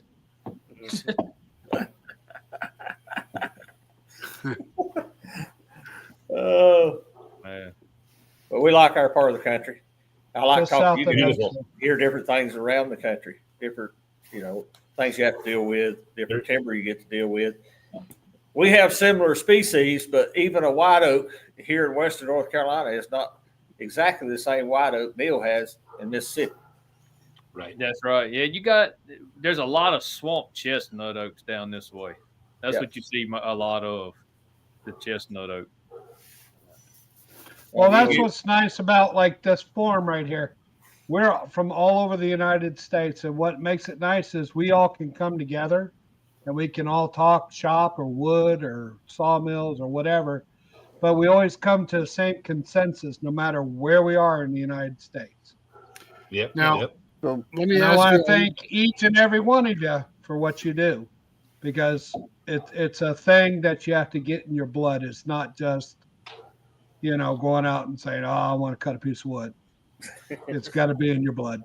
Yeah, you gotta have a passion for it for sure. Absolutely. I didn't know I had a passion for it until I needed to build a house, so I bought a sawmill, and then there you go. That's how it started. You get hooked. Not don't just you? a sawmill. Yeah. Yeah, I bought one in my 40s just for have something to do. My kids was grown. Matthew was the last one out of the house in the Army, so I need a hobby, and it's a hobby that got way out of hand, Lois. Let me tell I you. guarantee you. I graduated That's high kinda the school. He same. doesn't have a single piece of equipment, no tractors. 3 years later, coming home from the Army, he's got 3 tractors, a sawmill, skid steer. He's got a bunch of stuff. Like, where was all this stuff at when I was doing all this? Didn't need it. Well, funny thing, Matthew, I didn't even know what you sounded like till tonight. Well, he's the one that likes to talk on camera a lot. I'm behind the camera trying to get him to shush. half the time. I know. I got a bigger It's brother going. does the same thing. Yep, yep, yep, yep, yep. So just like Joseph said, just like Eric said a minute ago, your white oak isn't the same as anybody else's. And Joseph just said the hackberry trees in Illinois aren't the same as they are down south. Correct. And when Jack Beckworth was on with Woodmiser and he was trying to explain blades to us, Yep. he says, "Man, I can't." Your brother-in-law I can't like that, honestly. Matthew. I can't honestly say that, this 10-degree blade or this 7-degree blade or this whatever blade is good for your pine. He Right. said because the pine in North Carolina is different than the pine in southern Indiana. It's different than the pine in Louisiana. It's different than the pine out west or in New York. The fur. Yeah. So it depends on a lot on where you're at and That's what why I you're don't using. argue with people on what they use for a blade lubricant, because what I need here for my species is definitely not the same thing Craig needs out west at 6% moisture. Exactly. Absolutely. You got to do what works in your area. Like, do you have any problem with white oak pitch in Mississippi, Neil? Not really. You're muted, Neil. You're muted. Well, here I run lubricant on my white oak because it will be pitchy just enough to gum up the blade. Right. And see, I don't cut a whole lot of hardwood down here, so you know what I mean. I'm 95% pine. Yeah, we're probably 50-50 on what we cut, pine and hardwoods, whether they be an oak or maple, hickory, ash, something like that. There's not a whole lot of hardwood harvesting down here. I mean, I'm in the pine belt. I'm pretty much pine everywhere you go is pine, besides the water oaks. Y'all have the southern live oaks? We got the live oaks, and them juggers is like cutting concrete. Yeah. They are. I mean, that. I know what you're saying there. Yeah, that stuff.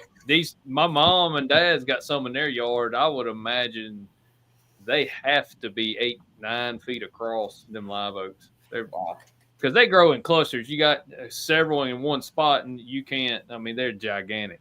Yeah. Tell sawfish to quit rubbing it in.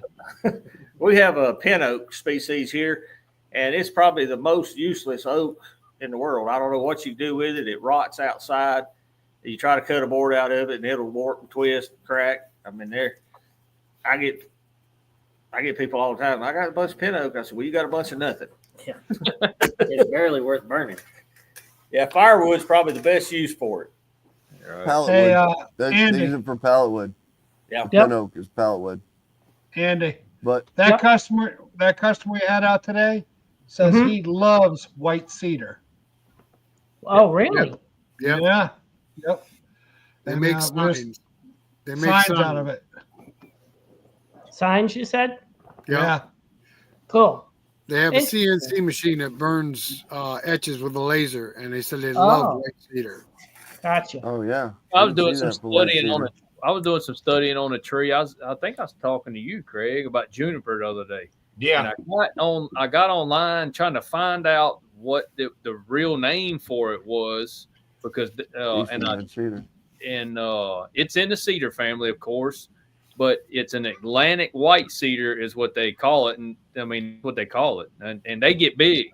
They get big as a lot of cypress trees where I am, and it's just as hardy as a cypress. It's nice wood. Yeah, that customer today we had, he was calling our Eastern red cedar aromatic cedar is what he Right. called it. Mm-hmm.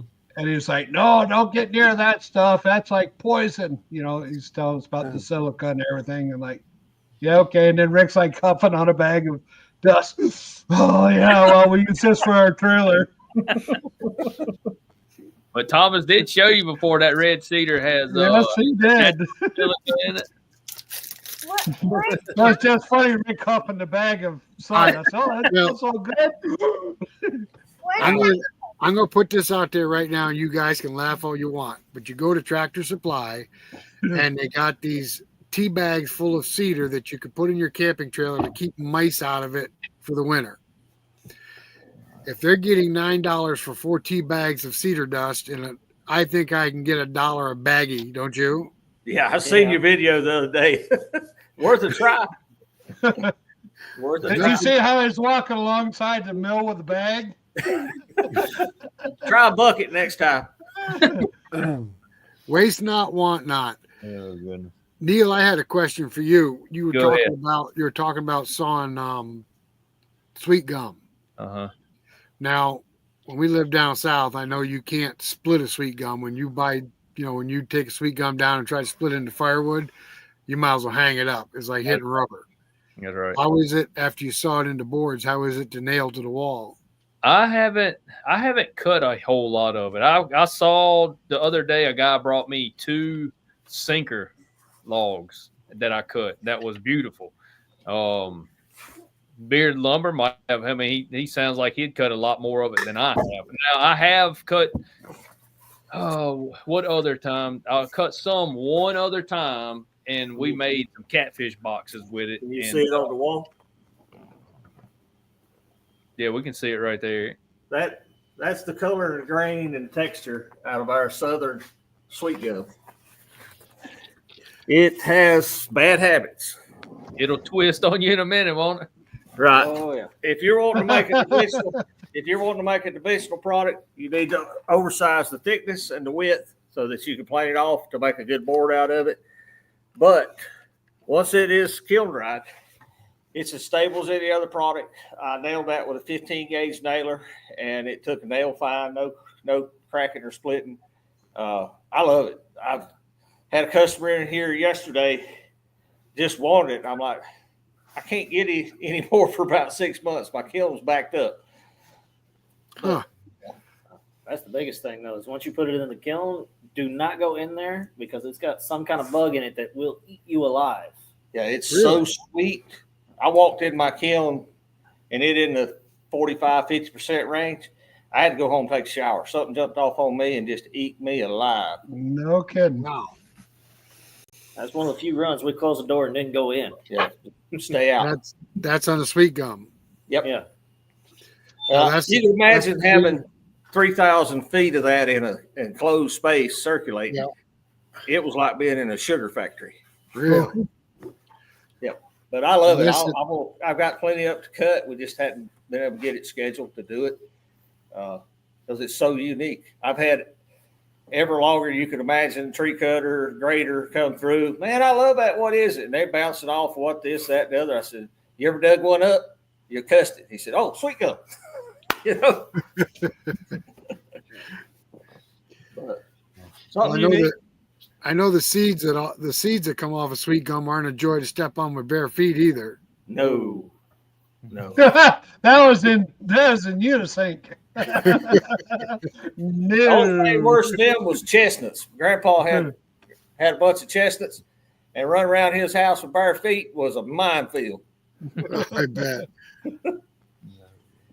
You had no doubt what you stepped on when you got a hold of a chestnut ball on the ground. Well, look, guys, hey, I hate to cut it short, but I'm fixing that to depart for tonight. Good to see you, Neil. Well, Yes, Hey, sir. Neil. Yeah, and holding that baby, I imagine you have to go.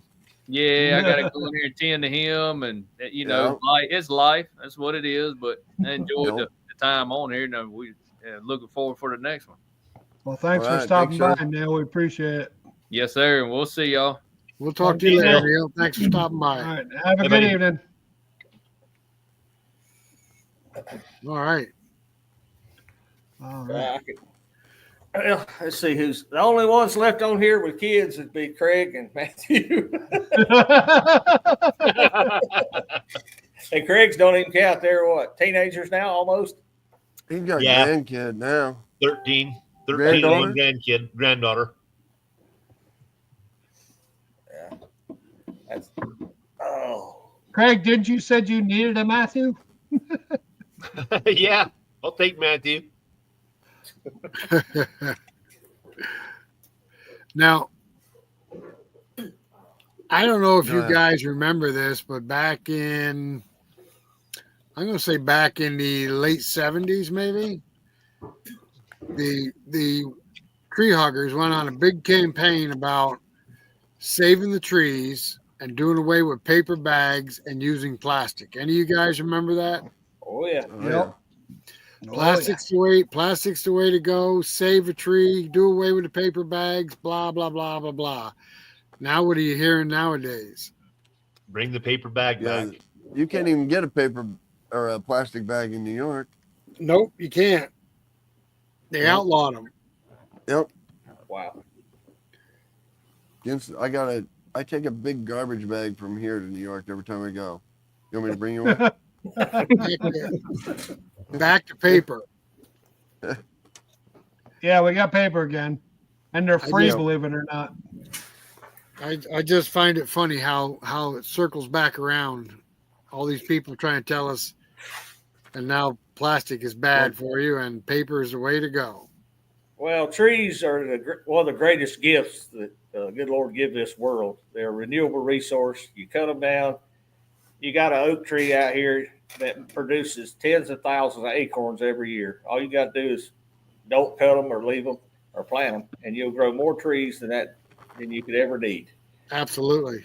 I'm not for just willy nilly cutting. Manage your forest.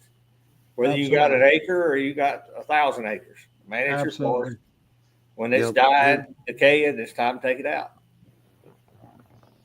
Yep.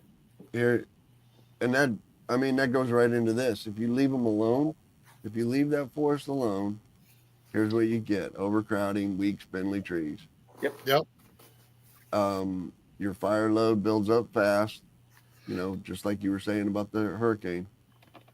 The insects and disease spread like crazy if you leave them alone. Your invasive species start to take over. We got sassafras here taking over. And the wildlife declines, actually. And that is true. A lot of people don't believe that, but that is absolutely true about the wildlife. True. Yep. Old growth forest does not support wildlife. Well, I guess we answered that question, huh? Logging is the enemy of wildlife? Myth or fact? Myth or fact? Myth. That's a logging's myth. the enemy of wildlife. Wildlife loves old forest, nothing to eat. Oh, and there you go, examples from around the country. Yep. California wildfires, the Adirondack ice storm. I think you were talking, I looked that one up, it was in 90s, wasn't it? Yeah, I think can't you're remember right. when that one was. Yeah. Yep. Um, And what's bad, John, is they have the city runs out around that park, and they deemed it forever wild, so they don't allow any logging, any clearing of any land of any sort of any kind up here in the park. Yep. Which is absolutely stupid, because Yep, the first time they get a lightning strike somewhere, it's going to all burn down. We had Table Rock State Park over here in South Carolina, probably 45 minutes away. The same time we were having the wildfires, they had a bad one over there. Unfortunately, theirs was started intentionally by some kids, but that whole area is run as a state park, so they never do anything other than keep the walking trails up. And there's such a tremendous fire load in there. It burnt the same length our fires burnt here until we had enough rain to basically put it out, because it was in mountainous terrain, and you can't put firefighters on top of a hill coming down to it or under a hill going up to it when you got these kind of winds. It's just a good way to get somebody dead. Absolutely not. So all they could do was play containment for a month until we got enough rain to rain it out. Now, Eric, I want to tell you a funny story about Table Rock since you mentioned it. Yeah. I took some Boy Scouts and we went camping at the state park, and we Did you hike the Table Rock? we climbed Table Rock to the top. On the way down, we were probably halfway down, and we run into a group of hikers going up, clearly city people. And they're like, "How much further to the top?" I said, "Well, you got a ways to go." "Oh my God, we're so hot and thirsty." I said, "Well, they got a restaurant and stuff up there on top, so it's not a big deal." Oh, Lord. I said, "Once you get to the top, they got a restaurant. They got all kinds of stuff. You can sit up there and look at the view. It's really pretty." "Oh, really? Great." And they took off. Oh, man. I don't think I set a good example for my scouts. No, you did not. I forget, what was it, 4 hour or 6 hour round trip to the top? About Yeah, 6 it's hours. quite a bit. It's And a then tough they had a second mountain that you could go to the top of Table Rock and you could Yep. cross over and then come back around, and it was like a 10-hour hike. Yeah, Table Rock was a tough hike too. It wasn't easy. Oh yeah. It was 100% mountain. But Yeah, I you were a told those bad people, boy. I said, "There's a restaurant up on top. You can get refreshments. Beautiful view. You'll love it." Which one's a fact? They got all excited. That one's a fact? You think that's what he's talking about? That one's a fact? I don't know. That's it. Fact? Fact or, I don't know. Fact or myth? Underwear? Yeah. I don't know about the 50% underwear. Math, 50% sawdust in your underwear. I get That's You don't I get, get- you don't get that unless you got Pockets plumbers, full of right? Yeah. I get it everywhere. I don't know about you guys, but it's I just just everywhere. end up with pockets full of sawdust. Yeah, Yeah. me too. Chainsaw. There you go. That chainsaw This just puts is it a right good in one. your pocket. Now with this Oh, yeah. sitting right here in my stool, I don't get near as much sawdust as I used to. Oh yeah, keep Oh, bragging. Go ahead. Matthew Yeah, gets Us, more of it us, now. us hobby millers, you're just gonna have to get the sawdust on us, I guess. Hey, I still chainsaw all the rounds. He goes out there and gets one's too long. I'll grab the big steel 500i and I'll Yeah, buckle but it. that's a different sawdust. Those are chips. Now, see, I get yelled at every night coming in the house with sawdust, and I just explained to the wife. I said, "That's not sawdust; it's money." Yeah. She doesn't agree with me. It's No. man glitter. That's man glitter. Absolutely. Yep. I think it's man glitter. Here you go. Here's a good one. What do you think the future of forestry is? You know, teaching. Well, it depends on our next generation, John. If you're I going to think be it able to depends get on them off us. the couch or not. Get them in the woods early before they're on the Yeah. couch. Yeah. You know. Well, they're already been on the couch thanks to COVID. Well, Here's one. Here's one that I like. Use the sawmill as a classroom. Man, I'd love to be able to do that. You know, bring Oh, your yeah. 4-H out here, bring your I would. FFA out here. You know, now, forestry management falls into a couple different areas.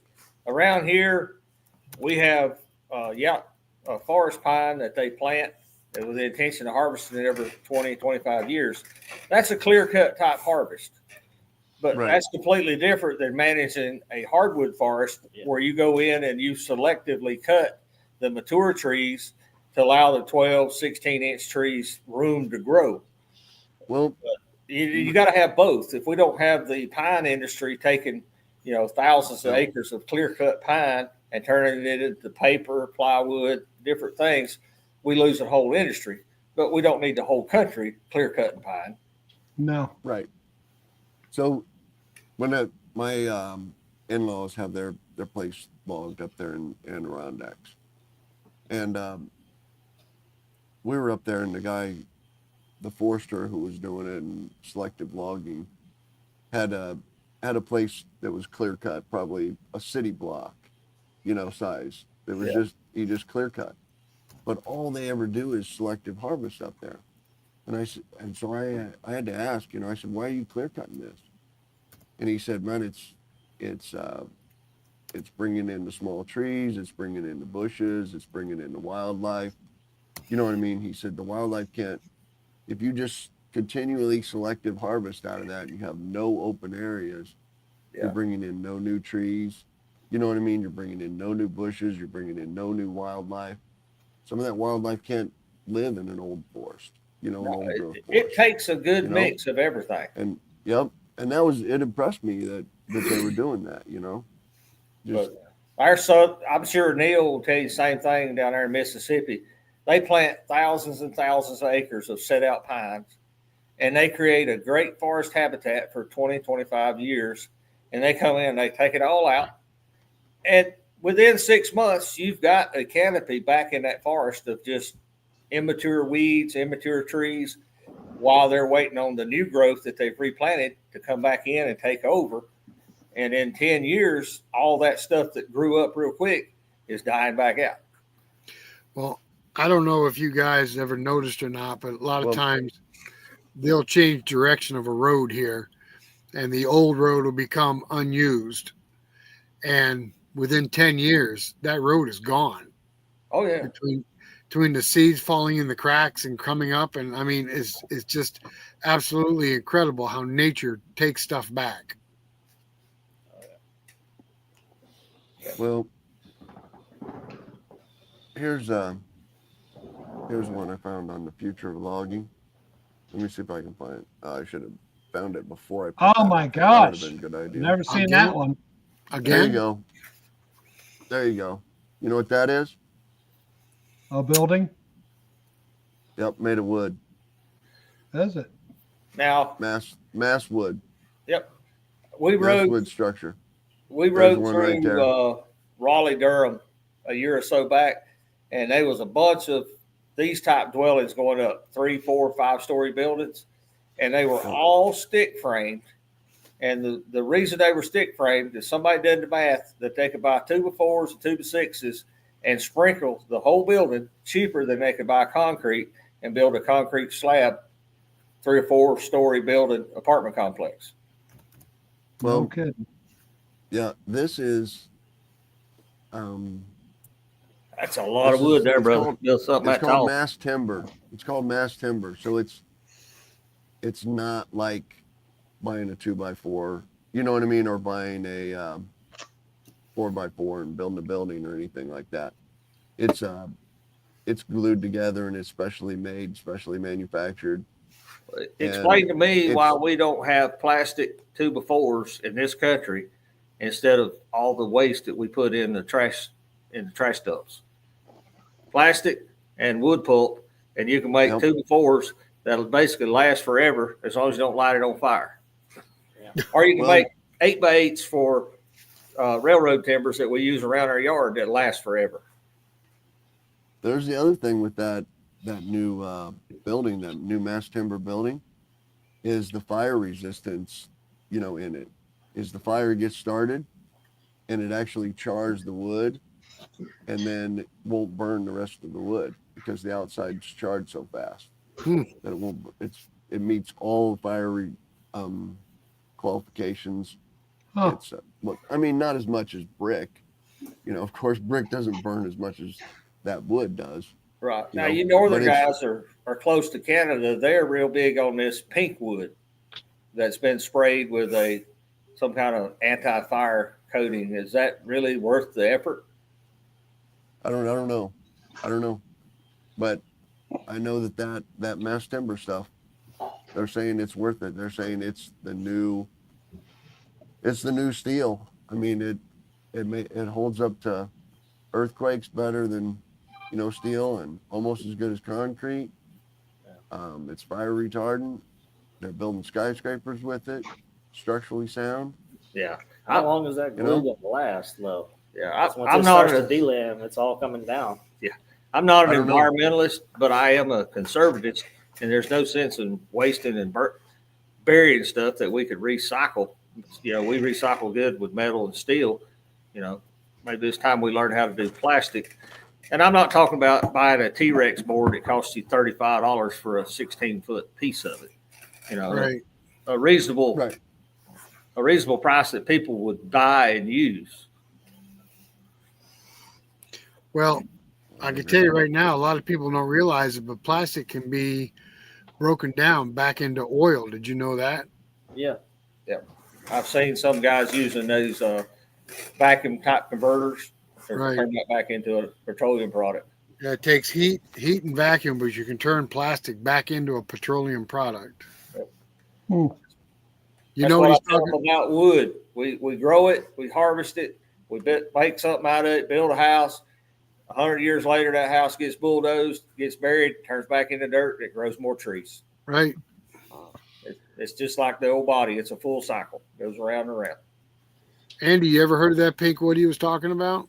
No, fire retardant sprays. I don't think we're dealing with them a lot in the United States, but I No, would it's- think for commercial buildings like that, it would be required.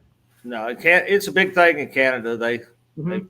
pretty much require it now. All your structural framing is going to have some kind of pink coat fire resistant spray on it. I'm sure that Mhm. adds a lot of cost.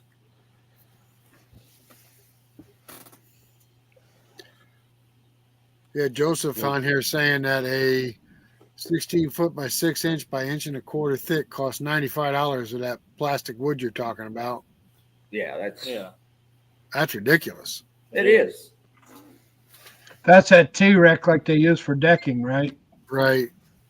All that T-Rex has in it is plastic, wood pulp, and they got a UV protector to keep it from fading out in the sun. Yeah. They And just, it does break down eventually, doesn't it? I was going to say plastic breaks down in the sun eventually from the heat and whatever. UV. Yeah. Anyway, that's another recycling topic. We're talking about recycling wood, trees.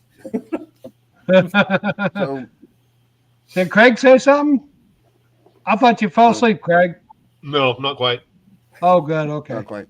It's still early for him. Yeah. It's I 3 know. hours behind. What time is Dinner it? time. It's starting to get dark. Dinner time, Craig? I missed dinner. Oh, no. Yeah. So We had a Here's birthday one. party today, so I had an extra piece of cake. I'm good till 11 o'clock. I agree. I agree with Nomad. I think we need to leave wood simple, just the way it is. So here's one for you that you don't know. You ready? Half of all kids, I don't know who did the study or anything like that. Should be drowned. It was nope. Half of all kids think that trees feel pain. Oh my gosh.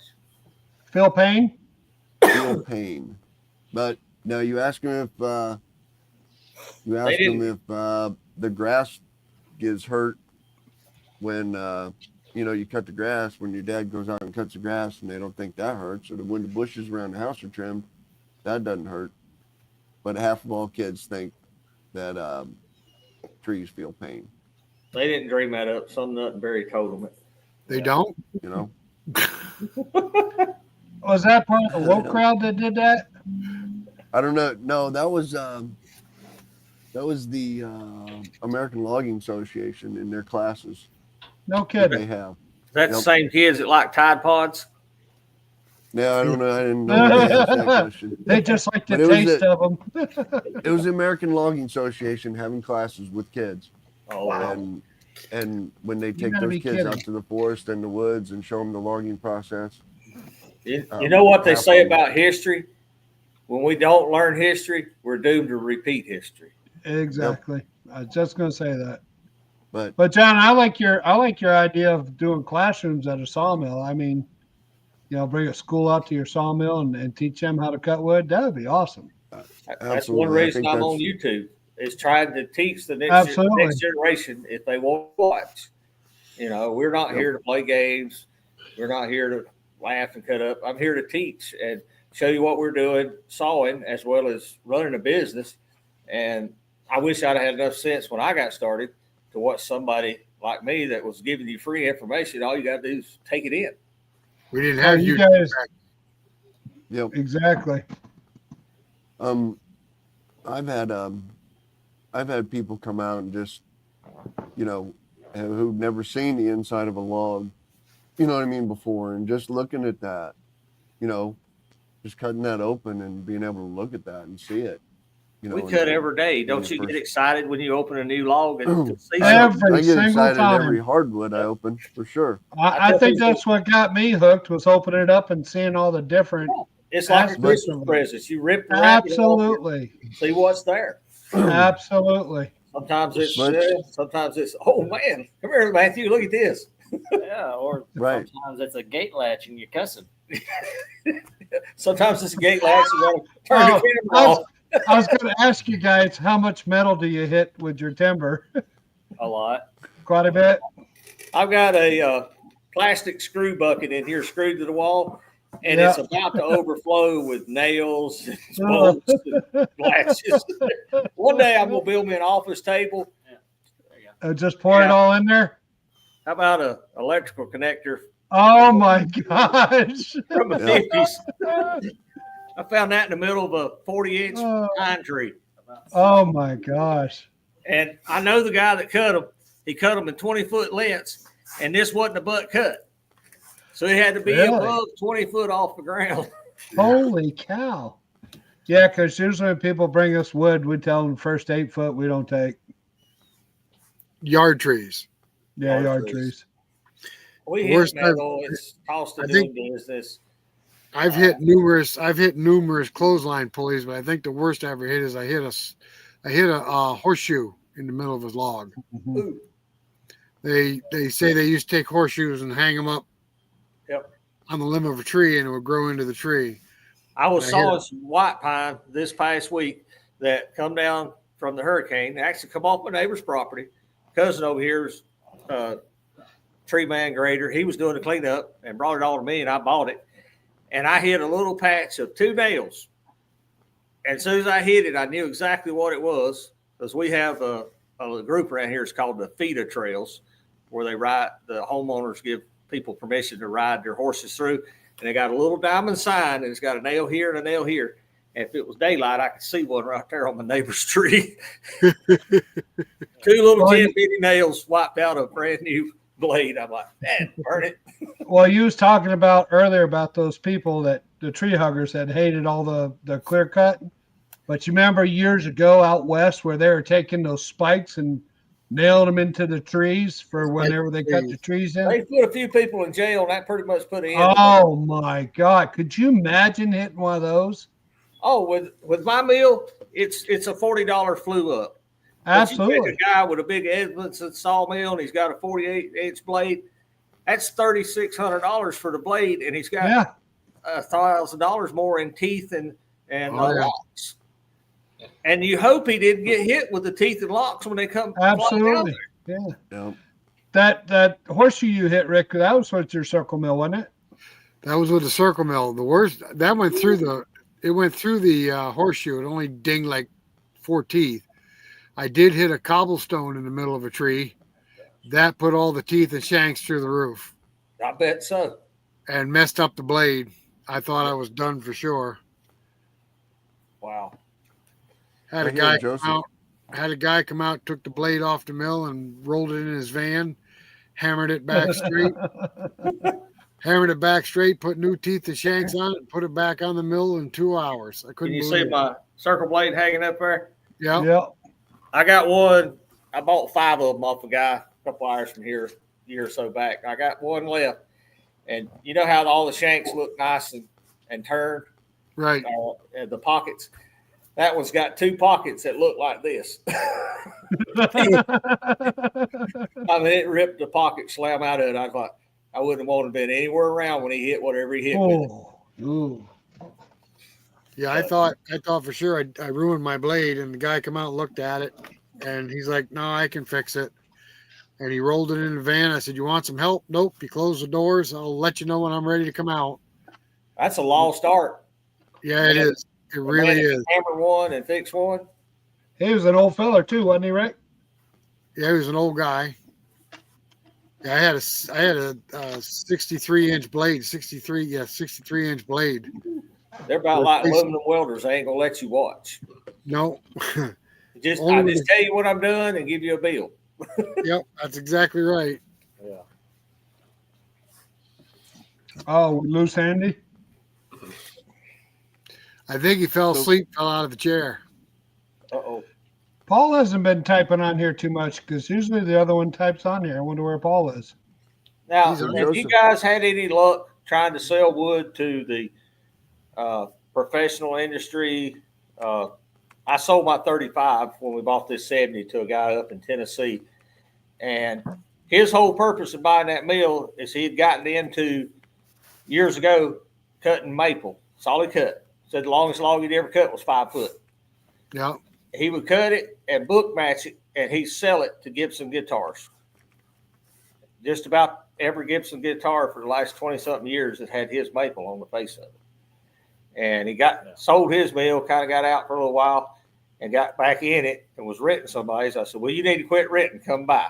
He was here the next day. But somehow or another, he got hooked up with the industrial market, and that's all he does. Huh. Yeah, you can get lucky and hit something like that. I've never been that lucky. We sell mostly to crafters now, people that do crafts. Yeah, we do real well with it, but yeah, that'd be nice to get into something like that. Oh, yeah. I know I'd like to ask Neil because like Remington Arms moved out of up where y'all are at in New York in that area, and they moved down to the south, either Alabama or Mississippi. They still got to have a network of buying walnut for all their firearms. You would imagine. That would be a good one, if you're in a market where you can buy, that species of lumber. Right. Well, you got a lot of high-end gun manufacturers that use walnut. So, if you could find that niche. Yep. I know. You can find people that don't want the log for $8 a board foot. Yeah, exactly. Yeah. I know down south years ago, Broy Hill Furniture used to buy Furniture. lumber from people all the time. Well, Yeah, we lost all our furniture manufacturing in the late 90s. It went to China. It's coming back. Yeah, hopefully. Yeah, because that was all up in central North Carolina, wasn't it? All the Yep. furniture places up there. Yeah, they was Like a Redder. bunch of them. Every small town you went in, it was either attached to a cotton mill or attached to a wood mill. Yeah, it's Like right around some kind of wood Statesville products. area, going out by you guys. Yep. I used to drive years ago, and I used to pick up all the chemicals and toluenes and all that stuff from them. Yep. Ready, myth or fact, right here. Here's two that'll make you crazy. USA Why is are we leading. the number one? Or is this? Oh, it's a question. USA is Importer? leading importer of lumber in the world. Myth Well, we or used fact? to import from Canada. I don't know. Myth or fact? The answer to USA that is is the- unfortunate. It's The probably really answer a to fact. that is horrible. Fact. It's a fact. That's That's a what I fact. thought. Yeah. It is a You're fact. leading, and here. Let me see the next one. Yep, and here's the next one. Yeah. Our forests are burning or rotting twice as fast as we use them. Yep. That is Fact. absolutely fact. Yep, they're rotting or burning, and we're the leading importer of lumber. Wow. Go figure that one out. Well, Go figure that one out. you guys are in different states. Here in North Carolina, you can still build a house with your own timber, but you got to jump through so many hoops to make it happen. It's ridiculous. Yep. And I know talking to Joe Whitley over at Woodmiser of the South, they've tried for several years, and they're trying again this year to pass through a bill like Wisconsin has, to where I, as a Sawyer, could go to school and be certified to grade your lumber that you bring to me, saw it, grade it, and you can build a house and basically tell the county inspector to eat dirt. Yeah. We live up in the Adirondacks, and you can use rough cut, and you can even grade it yourself, but you have to tell them you graded it to number 2 or better. It takes Yeah, I think it takes the responsibility off of them. Right. Well, this think, is the American dream. Building and owning a home, and we're making it where it's almost unattainable anymore. Around here, a starter home is $350,000, $400,000. Whoa, holy cow! It's ridiculous. Wow. Yeah. I've had it'd be Dad's uncle. They sold his place last year. Originally built in the 40s, had the original kitchen, original bathroom, original wiring, a little 1,200 square foot house. Now it was pretty, it was well kept. House and 2 acres for like $350,000 with the original kitchen and bathroom in it. That's too high, people. Yeah. The Now young you're talking- generation they can't afford that. No, we can't. Now, My you were generation talking- ain't gonna pay that. Now we were talking about niches a little while ago. Where we live, there's a lot of houses that are 200 years old, and of course they were cut. They were built with real 2x4s and real 2x6s. So when people are restoring an old house or redoing an old house, a lot of times we get requests for actual 2x4s and actual 2x6s so they can match what's in the house. Done some of that, just wanting That's- 2-dimension stuff to match up an old restoration. Right. Where you guys said you lived in Charleston? We lived in Charleston or Yeah. just outside of Charleston for 30 years. Them houses wasn't built out of Lowe's, brother. No, They was built off a absolutely not. sawmill, and they still standing down there on the battery. Yep. Yep. And tell me my lumber is not good enough for somebody to build their house out of. It's not good enough insane. because Lowe's, Menards, and Home Depot spending billions of dollars out here in our local government to keep me and you out of their business. Well, look what happened in Western North Carolina with that hurricane that came through, and they wouldn't let these people rebuild with rough cut lumber. Yeah, they wouldn't let the Amish build them a free tiny home without going through Right. all the permitting process. Exactly. That's enough of that. Tired We of kill ourselves. it. Yeah. We kill ourselves. We could do a whole 3-hour segment on this topic. Yeah. Let's switch to a happier note. I'd love to Hey. get animated for you if we got done. Hey, John, maybe we Right. should make one of our shows. What have you hit recently in a log? Yeah, we can do that too. Or we can have a segment on why can't we use real lumber for houses. Yeah, there you go. Exactly. Well, We have found a way around that, at least around here, is if you get an engineer to put it on the plans, specifically what type of wood and the size, and he puts their rubber stamp on it, the local inspector can't do anything about it. Right. Because Yeah. we've had a customer get a kickback on using a little 4-foot beam that was an 8x12 pecan. They said it wouldn't work. Yeah, he had to put in a fake beam and then wrap it with pecan because he didn't have the engineer put it on the plan that they was going to use a pecan beam going into their kitchen. Oh, no kidding. But that's how you get around the local building codes in most states is if an engineer puts it on the plan, like they're timber framing 6x6s. They're on the plan that is a green white pine 6x6, 16 foot long, and the engineer said it's going to carry the load, and the local inspector does not have any authority over what the engineer says is good as long as he's following building code. No, that's common. That's common sense, you know. Yep. Yeah. I God forbid. think Neil said they didn't even have to grade their lumber down in Mississippi, didn't he, Rick? As long as it was Mississippi. full dimension. Yeah, full dimension, right? Yeah. I'm fine with that. I mean, that's Yeah. I think in Mississippi and Louisiana you're allowed to live in a cardboard box. well, we've raised a generation that buy and sell houses. My dad's living in a house that he built with his own hands in 1965 and 66.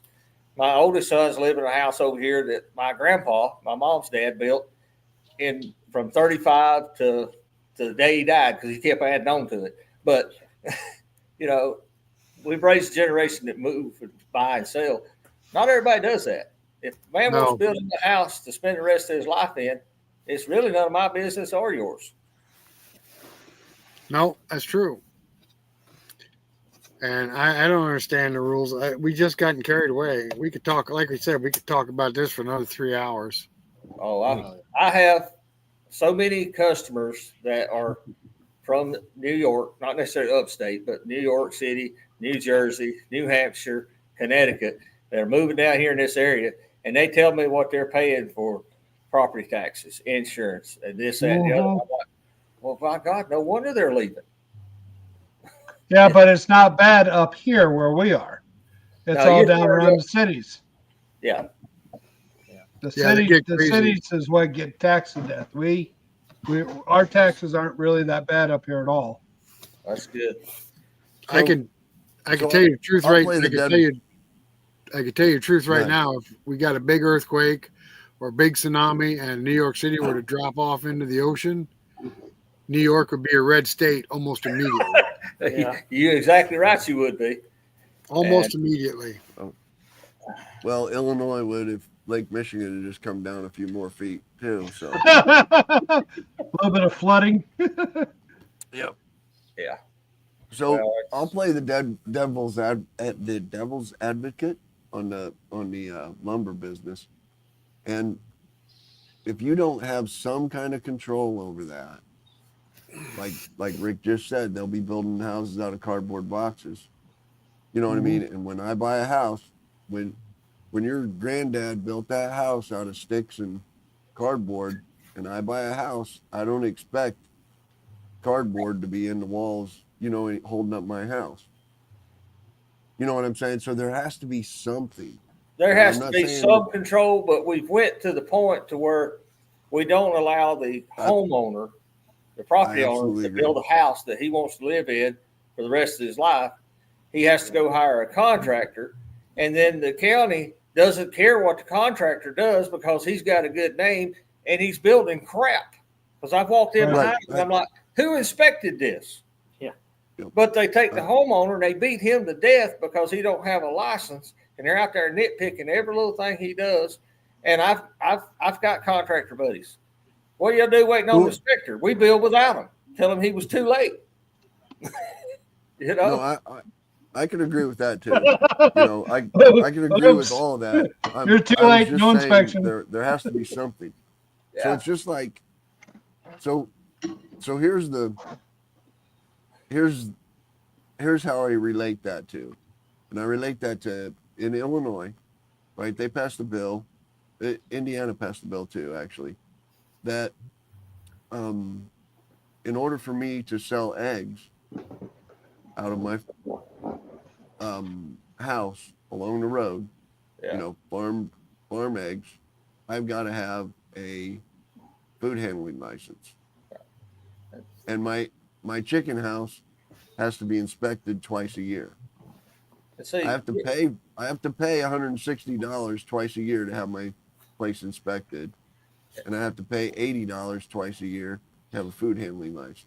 see, You here's gotta the have a very little commercial secret, food though. handling license. Your legislator didn't dream that up. Some big egg company went to your I- legislator with millions of PAC dollars and said, hey, pass this law to get him out of my egg business. And that's You're what right. they've done with sawmills is And these big timber companies have went in and spent billions exactly of dollars right. of PAC money and said, put the local sawmill out of business. We want to buy it from us, and we'll sell it at Lowe's, Menards, Home Depot, and we'll buy it from Canada. Right. Yep. No, you're exactly right. I'm not arguing that point. I'm just telling you how I relate. Somewhere it to. we've got to move know. the pendulum back and have a little balance, and for the homeowner to be able to afford the American dream and not be 50 years in debt and die in debt, just trying to have a home. You're correct. You are correct. It's common sense. You know, you got to get some common sense back into this. Yes. I think we're going to be getting that in the next 4 years, to be honest with you. Hopefully. Fingers crossed. It'd be nice. Well, I mean, things are starting to move, but I mean, you Things know, are moving. Things are moving in the right direction for. But even with that, what Craig, we're doing. he has fought tooth and nail every little thing he does. Every little Well, thing. absolutely. well, the way to stop that Absolutely. is good people like you and me stand up and have their back and Absolutely. say, we've had enough of this crap. We want America back to what America is. A man be a man, a woman be a man, live the American dream. Get out here and do it. If you want it, earn it. If you don't, go sit in the corner. I think we all told him that on this last election. I think we all told him that. Now, John, you were talking about building a house out of rough cut. I built this log cabin I'm sitting in. I cut every stitch of lumber in this house, including the roof and the joists. But I had a building inspector come out each phase of the house and inspect it. He's like, well, you're overbuilding it, but I'm overbuilding it. Yeah. So as long as you got an inspector that can come out and look and say, okay, you're doing it right, then what's the problem with rough cut? Right. Matthew's going to build a house here another year or so, and every stitch of that wood is going to come off that mill, go through that kiln, and go through that molder planer, and go into his house. And I'll fight with every piece of breath I've got to fight the state to make it happen. There you go. You can get out of that loophole if you're not having to borrow money from a bank. You can do whatever you want. Well, in this state, the biggest thing I got over your head is electricity. If you don't ever get a certificate of occupancy, the power company will never turn your power on. Correct. It was like that in South Carolina too. Yep. Well, guys, I hate to cut it short, but I need to get going. Where are you going? Bed. Bed. Oh my God. Craig, it's not 5 o'clock here. Guys, it's been a pleasure. I appreciate We are you. on the East Coast. What time is it? 11? What is it out there now, Greg? Oh, it's 10 to o'clock. 9. 9 It's 10 to o'clock. 9. I've got some MP260 to be doing here in a minute. Well, All right, Eric so and before you- Matthew, I appreciate you guys coming on. This has been a blast tonight. You guys have been awesome. Thank Thanks you for very having much. us. Heck Yeah, yeah. no, I appreciate it, too. I'm glad you did. You guys are Hey, welcome. and thanks for the hat. Oh, you're welcome, brother. Anytime. 2 more. 30 years ago, California had 150 sawmills. Now they have 27. I'm surprised if they have Commercial. 27. I'd be Commercial surprised. sawmill. Yep. That's a fact. Here's another one that goes right along with that. It's my last one, I promise. Right here, fact. California imports 80%. of their Fact. sawmill. Fact. That's a fact. Surprised it's not 100%. Fact. Is that crazy? Is that? Well, that's, you're talking California. Yeah. I know, but that's nuts to me. You know, some of California- those things. Just like every other state out there, if you'll take off Los Angeles, San Francisco, Seattle. San Diego, it's a red state. Yep. Portland, Yep. Seattle, Washington. Same thing there. Yep. And why the coasts have gone so extreme is beyond me. I don't get it. They like to fly. Population density. Yeah, I exactly. don't get it. I don't get it. Big cities overrule the rest of the state. It's happening everywhere. Thank the good Lord for our founders that had enough sense to put in electoral college and not a democracy. Absolutely. Yep. Well, Eric, we All right. appreciate you coming on tonight. It's been a blast. You're welcome to join us anytime you want to come on. Yes, sir. We'll talk to you Nice. soon. Yeah, I'm glad you got it listed on your channel. Yeah. Let's Yeah, have awesome. him on. Have him give us a 200-hour review on that 70. We'll do. Well, Yeah, absolutely. Well, We got say about goodnight, another 50 to go. everybody. Say goodnight. Just hang on. Hang on here a minute. Don't go anywhere. Okay. But to our crowd out there, thanks for joining us, guys. Appreciate it. And until next month, Thanks I again. guess we will see you later. Third Saturday every See ya. month. We'll see you then. 30 to 10. All right. Good night, everybody. Good night. We want to thank everybody for stopping by the show tonight. And remember, it's the third Saturday of every month that we all gather and are on the show. See you later, guys.